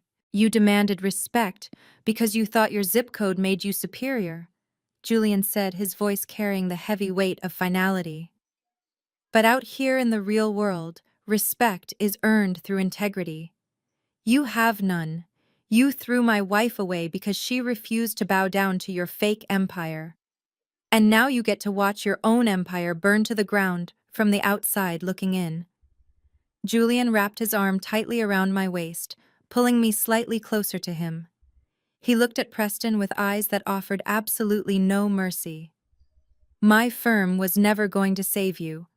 Julian continued, his words slow and deliberate. We saw the gaping holes in your ledger the second your proposal landed on my desk. But we were not the ones who found the initial discrepancies. We were not the ones who connected the dots and compiled the evidence of your massive fraud. I am just the man who refused to fund your crimes. Preston looked up, his pale eyes darting frantically between Julian and me. What do you mean? Preston asked, his voice cracking. If Vanguard did not audit my books, then who did? How do you know about the specific valuations? Julian looked down at me, a proud, genuine smile breaking through his stoic expression. He kissed the side of my head before looking back at the pathetic group of people standing on the other side of the iron bars. He did not raise his voice, but his words echoed loudly in the silent night. You really should have paid more attention to what your sister actually does for a living, Julian said, looking directly at Sierra and then at Charles. You spent her entire life calling her a disappointment because she became a commercial real estate appraiser. You thought her job was beneath you. You thought she just looked at dusty warehouses. The realization began to slowly creep over Preston's face. The color drained completely from his cheeks, leaving him looking like a walking corpse. He looked at me, his mouth opening in silent horror as the pieces finally clicked together in his terrified mind. You submitted the whistleblower report. Preston breathed out, his voice shaking so badly he could barely form the words. It was you, Amani. You sent the file to the Securities and Exchange Commission. I stepped out from under the protective weight of Julian's arm and walked right up to the iron bars. I did not break eye contact with him. I wanted him to see the absolute certainty in my face. I wanted him to know that the woman he had spent years degrading was the exact architect of his federal downfall. You made a very critical mistake, Preston. I said, my voice steady and cold. You loved to brag. You loved to sit at my father's dining table and boast about the specific commercial properties your fund was acquiring. You thought I was just tuning you out. You thought I did not understand the big words you were using because I was just a lowly appraiser. But I know the commercial real estate landscape of this city better than anyone. I walk those buildings. I inspect their foundations. I know their true market value down to the last square foot. Preston grabbed the iron bars again, his legs trembling so violently it looked like he was about to collapse. Sierra stared at me, her eyes wide with a terrifying new understanding. Charles stepped forward, his mouth hanging open as he listened to me dismantle the empire he had worshipped. 6 months ago, you bragged about purchasing the old industrial complex on the south side. I continued watching the sheer terror multiply in Preston's eyes. You told my father your fund valued it at $40 million, and you were using it as collateral to secure a massive loan. But I appraised that exact same property 2 years ago for a different client. It sits on a designated floodplain. The foundation is cracked. The roof is completely compromised. The maximum market value is barely $8 million. Vivian let out a sharp gasp from her place on the ground. Charles looked at Preston, the betrayal burning in his eyes as he finally understood the magnitude of the lie. When I heard you say 40 million, I knew immediately that you were cooking your books, I said. So I started digging. I pulled the public records for every single property you ever mentioned at family dinners. I pulled the tax assessments, the zoning permits, and the historical sales data. I spent weeks compiling a complete dossier of your entire portfolio. You did not just inflate the values, Preston. You completely fabricated tenant leases to show projected income that did not exist. You built a $50 million house of cards on a foundation of pure federal fraud. Preston let out a pathetic whining sound, shaking his head side to side. No, Amani. Please. He begged, his voice cracking into a high-pitched sob. You do not understand the pressure I was under. The board was demanding returns. I had to make the numbers look good on paper just temporarily until the market bounced back. The Securities and Exchange Commission does not care about your temporary pressure, I replied smoothly. I submitted the entire dossier to them anonymously 3 weeks ago. I included every piece of evidence, every fraudulent appraisal, and every fake lease agreement. I also made sure to send a blind copy directly to the Risk Management Department of Vanguard Holdings because I knew you were trying to use my husband's capital to cover up your crimes. Julian stepped up beside me, looking down at the broken man on the other side of the gate. My compliance team verified her findings within 24 hours. Julian added, his deep voice echoing in the quiet night. That is why your calls were ignored, Preston. That is why your emails went straight to our legal department. We do not do business with criminals. We were just waiting for the federal investigators to finish building their case before we formally cut all ties. The reality of his situation finally crushed whatever remaining strength Preston had left. His knees buckled completely. He collapsed onto the rough asphalt, scraping his expensive suit pants against the dirt. He grabbed the bottom of the iron gates, pressing his sweating forehead against the cold metal. He was sobbing loudly, his broad shoulders heaving as he groveled at my feet. The arrogant white-collar executive who had tossed a $50 gift card at me was now begging for his life in the dirt. Amani, please, you have to call them. Preston wailed, his voice muffled against the iron bars. You have to tell the federal auditors you made a mistake. Tell them the dossier is flawed. If they freeze my accounts, I am finished. I will go to a federal penitentiary, Amani. Please, I am family. Sierra is your sister. You cannot send her husband to prison. Sierra suddenly snapped out of her paralyzed state. The word prison echoed in her mind, shattering her delusion of a perfect, wealthy life. She lunged forward, grabbing Preston's shoulder and violently yanking him backward. "You lied to me," Sierra screamed, her voice completely unhinged. "You told me we were richer than Julian. You told me we were untouchable. Now you are going to prison and taking my entire reputation down with you." Preston ignored his hysterical wife, crawling back to the gate to look up at me with pathetic, desperate eyes. "Please, Amani," he begged again, tears streaming down his face. "I will do anything." I looked down at the man kneeling in the dirt. "You cannot retract the truth from the federal government, Preston," I said, my voice entirely devoid of sympathy. "The investigation is already active, your fund is completely dead, and the saddest part is that you could have avoided all of this if you had just possessed an ounce of humility. If you had just respected the career I chose, you would have never bragged about your crimes in front of me. You handed me the exact weapon I needed to destroy you, and you were too arrogant to even realize it." Charles stood motionless, staring at his daughter. The daughter he had deemed a failure.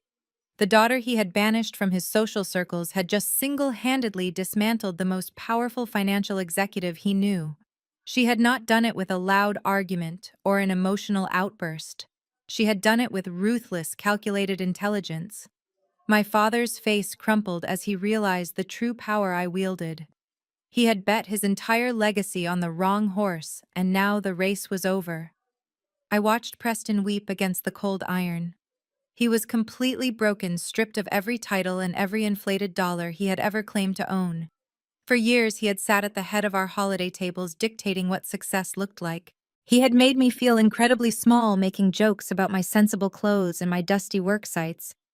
He had convinced my parents that his way was the only way to matter in this world. Now his entire world was reduced to the rough pavement outside my wedding reception. Sierra fell to her knees next to him, not to comfort him, but because her own legs could no longer support the weight of her collapsing reality. She buried her face in her hands, sobbing uncontrollably as she realized her country club lifestyle, her designer wardrobes, and her wealthy friends were all about to vanish into thin air. The federal government would seize everything they owned to pay back the defrauded investors. She was going to be left with absolutely nothing. I looked at my mother Vivian, who was still sitting in the dirt. She was staring at me as if she was looking at a complete stranger. In a way she was. The obedient, quiet daughter who absorbed their emotional abuse was dead. She died the moment Vivian tore that wedding invitation in half. The woman standing before them now was forged in the fire of their rejection. I had taken the very career they despised and turned it into an executioner's axe. I did not feel a single drop of guilt. Removing my neck from under their expensive shoes was not a crime. It was simply survival. I had finally taken my power back, and the view from the top of the empire was absolutely breathtaking. I turned my head slightly, preparing to walk back into the warm, glowing light of my reception tent to celebrate the rest of my perfect night. But my father Charles was not quite finished making terrible decisions. Charles stepped forward, his face darkening with a sudden desperate surge of anger. He could not accept that his youngest daughter, the one he had dismissed her entire life, was holding the executioner's axe. He puffed out his chest, trying to summon the booming, authoritative voice he had used to control our family for decades. "Amani, you will stop this right now," Charles commanded, pointing a trembling finger at me. "You have made your point. You have embarrassed Preston, and you have proven you are smart, but I will not allow you to ruin this family. You will call the federal investigators and you will retract your whistleblower complaint. We are your blood, and you will not destroy the legacy I spent my entire life building." I stopped turning and looked back at him. It was almost comical to watch him try to assert dominance when he was standing on the wrong side of a locked iron gate. "You do not have the authority to allow or disallow anything in my life anymore, Charles." I replied, my voice completely flat. "And what legacy are you talking about exactly? Are you talking about the legacy of a man who manipulates his relatives to boycott his own daughter's wedding? Or are you talking about the legacy of a man who turns a blind eye to massive federal fraud just so he can brag to his friends at the country club?" Charles' face turned a deep shade of crimson. "Do not speak to me like that," Charles yelled, stepping closer to the bars. "I am a respected man in this city. I am a senior member at the Oak Ridge Golf Club. I am a founding patron of the Summer Gala. The people in that club are the most powerful individuals in the state, and they respect the name I built. If you tear Preston down, you tear me down, and I will make sure you are entirely blacklisted from every elite circle in Atlanta. Julian let out a low, dark chuckle. It was the kind of laugh that made the air around us feel instantly colder. He looked at my father with an expression of pure, unadulterated pity. "You are in no position to blacklist anyone," Charles Julian said, stepping slightly in front of me as if to shield me from the sheer absurdity of my father's threats. "And you really should not be throwing around your status at the Oak Ridge Golf Club. It is a very precarious thing to brag about something you no longer own." Charles froze, his raised finger slowly lowering to his side. "What are you talking about?" Charles demanded, his voice losing its booming edge. "I have been a member of Oak Ridge for 20 years. You cannot touch my standing there. I have friends on the executive committee who will laugh in your face if you try to interfere with my membership." "Actually, we already did," I said, stepping out from behind Julian. I crossed my arms and looked directly into my father's panicked eyes, enjoying the sudden shift in his demeanor. "Vanguard Holdings acquired the Oak Ridge Golf Club 30 days ago. It was a quiet private acquisition. The previous management company was heavily in debt and failing to maintain the property, so Julian bought the land, the clubhouse, the golf course, and the entire operating structure for a fraction of its market value. We own the golf course, Charles. We own the dining room where you just threw your pathetic wine tasting event. We own the very chair you were sitting in when you laughed at my wedding." Vivian let out a strangled gasp, pulling herself up from the dirt. "No," Vivian whimpered, shaking her head. "That is impossible.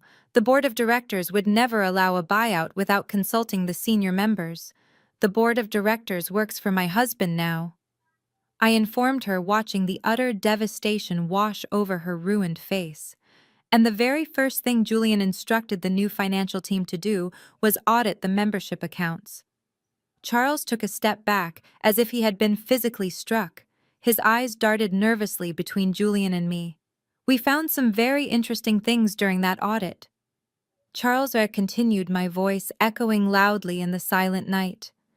"You talk a lot about your wealth and your elite status, but the truth is your finances are a complete disaster. You are drowning in debt, just like Preston.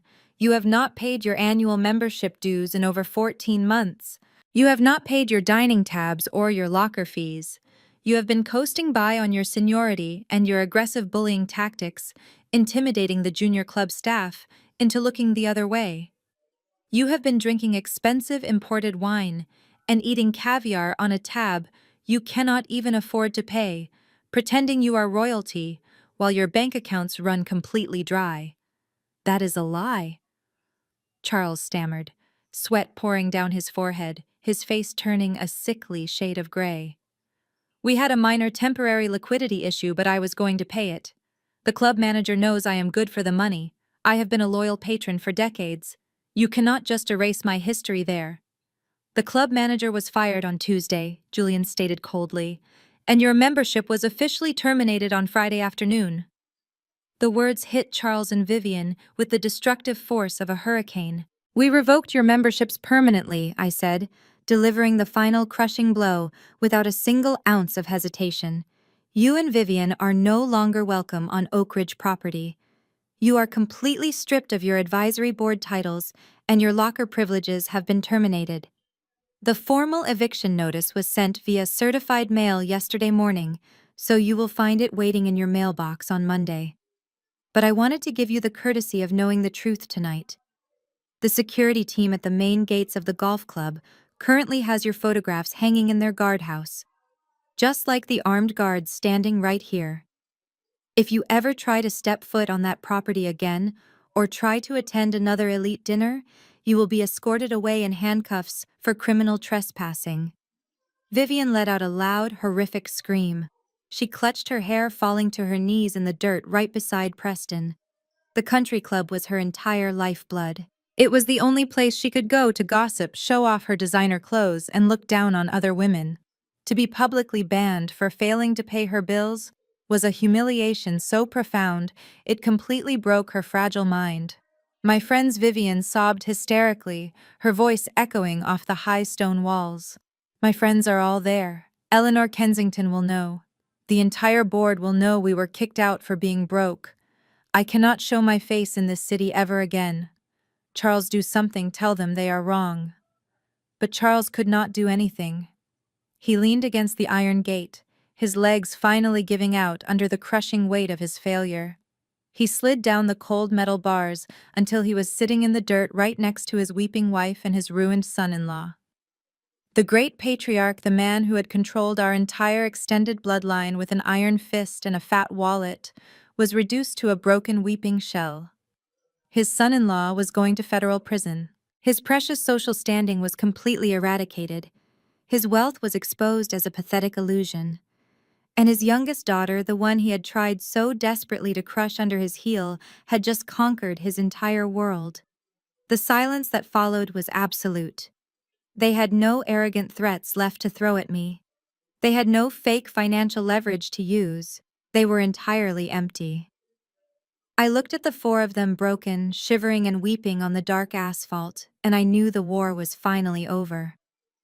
I had not just survived their lifelong toxicity, I had completely dismantled the very foundation they stood on.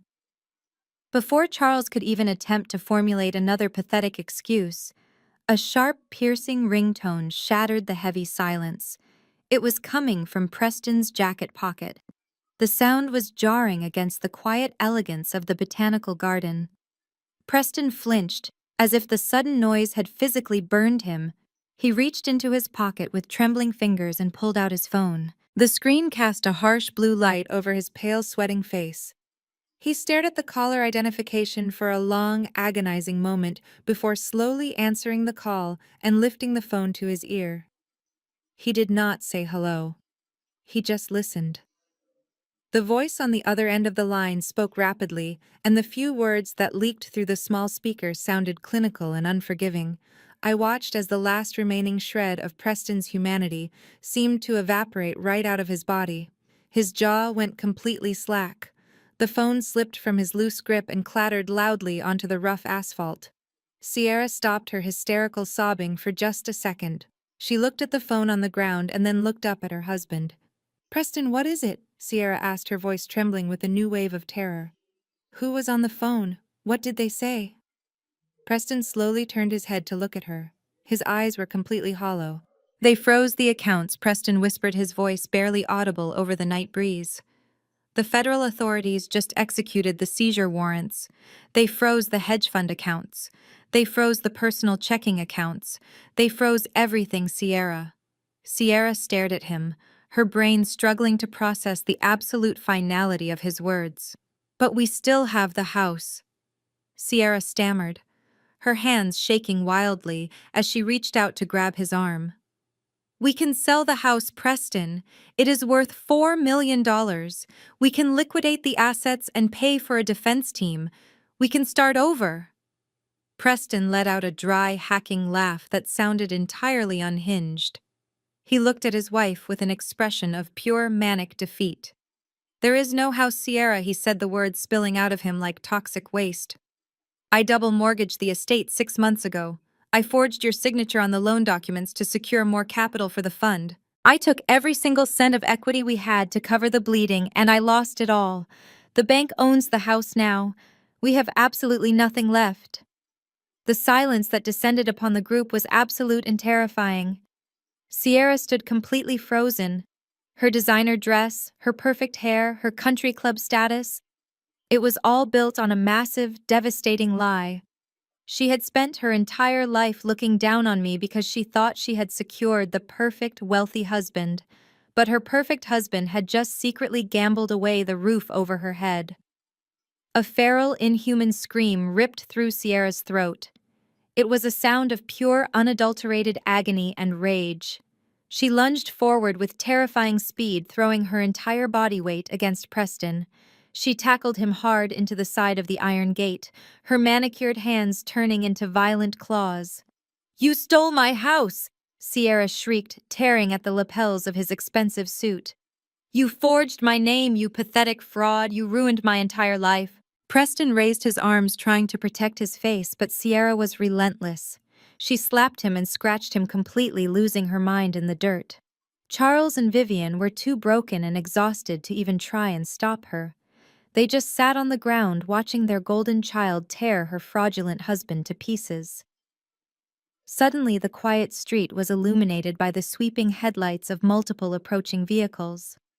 I looked past the violent struggle at the gates and saw 3 large black vans speeding down the private road. They did not look like police cruisers.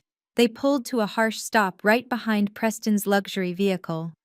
The doors slid open, and a swarm of people poured out holding massive cameras and bright flashing lighting equipment. They were financial reporters and paparazzi. They had been tracking J. Vanguard's movements all week, desperately trying to secure the first exclusive photos of the phantom billionaire's private wedding. They had followed the rumors to the botanical garden, hoping to catch a glimpse of the reception. But instead of photographing a glamorous bride and groom, they found a completely different spectacle waiting for them at the front gates.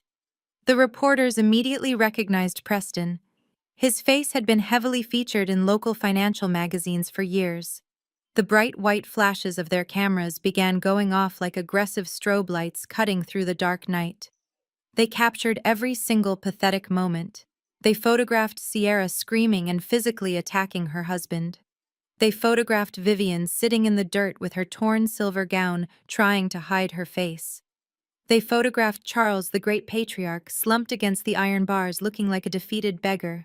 The journalists began shouting rapid-fire questions over the sound of Sierra's screams. "Preston, is it true the Securities and Exchange Commission just raided your offices? Charles, what is your family doing outside the Vanguard wedding? Are you involved in the hedge fund fraud?" The questions hit them like physical blows, entirely exposing their humiliation to the entire world. They were trapped. They could not escape the blinding lights and the ruthless documentation of their complete downfall. The family that had spent decades meticulously crafting a perfect, untouchable public image was now having their darkest, most pathetic moment broadcasted live to the very elite circles they worshipped. I stood a few feet away from the iron gates, safely insulated from the absolute chaos unfolding on the street. The bright flashes from the paparazzi cameras cast long, shifting shadows across the stone pathway, but the blinding light could not touch me. I watched my mother trying to hide her tear-stained face behind her dirty hands. I watched my father cowering from the reporters. I watched my sister clawing at the man who had destroyed her life. I did not feel the need to gloat. I did not need to scream at them or demand apologies. I did not need to list the decades of emotional abuse they had inflicted upon me. The universe was currently doing all the screaming for me. Standing there, looking at the pathetic wreckage of my toxic family, I realized that my anger had completely vanished. It was replaced by a profound, unwavering sense of peace. For 29 years, I had believed their narrative. I believed I was the broken one. I believed I was the disappointment who could never measure up to their impossible standards. I had bent over backward trying to shrink myself so they could feel bigger. But as I watched them scramble in the dirt under the harsh glare of the media, I finally saw them for what they truly were. They were small, insecure people who hid behind expensive clothes and country club memberships because they had absolutely nothing of value inside their souls. Julian stepped slightly closer, his arm sliding down from my waist to gently interlock his fingers with mine. His grip was warm and grounding, anchoring me to the beautiful reality we had built together. He did not say a word. He just looked down at me, his eyes reflecting the soft glow of the perimeter lights. He knew exactly what this moment meant to me. He knew I was finally letting them go. I gave his hand a gentle squeeze. I did not look back at Charles or Vivian. I did not look at Sierra or Preston. I slowly turned my back on the iron gates and the flashing cameras. The lead security guard saw my movement and immediately pressed a button on his tactical radio. The heavy steel mechanism inside the stone pillars engaged with a deep, resonant clunk. The massive iron gates began to slowly slide together. The grinding sound of the metal was heavy and final. As the gates closed, the frantic screams of my sister and the shouting of the reporters were slowly muffled. The blinding white flashes of the cameras were cut off by the thick iron panels. The lockdown was complete. The toxicity, the manipulation, the endless cruelty was permanently locked on the outside. Julian and I walked slowly back up the manicured stone pathway. The air smelled of sweet jasmine and fresh earth again. The triumphant music from the string quartet drifted toward us from the reception tent, wrapping around us like a warm embrace. The tent was filled with people who respected us, people who built true empires, and people who knew the value of genuine loyalty. I looked down at my custom silk gown, completely pristine and untouched by the dirt of my past. I thought about the torn wedding invitation sitting on my mother's china plate. I thought about the 56 empty chairs on the ceremony lawn. They had intended for those empty chairs to be a punishment. They wanted me to feel the crushing weight of their absence, but they had fundamentally misunderstood who I was. Those empty chairs were not a punishment. They were a necessary clearing of the brush. They were the universe creating space for something entirely magnificent to grow in its place. My family had made their choice. They chose the illusion of prestige. They chose the fake wealth of a fraud. They chose the empty chairs. I chose an empire. I chose a man who saw my worth when I was covered in dust, and I chose to stand by him when the world finally saw his power. The people who tried to bury me were now the ones buried under the weight of their own greed. The story was over, and the ending was more perfect than anything I could have ever planned. In the end, my janitor took out the trash.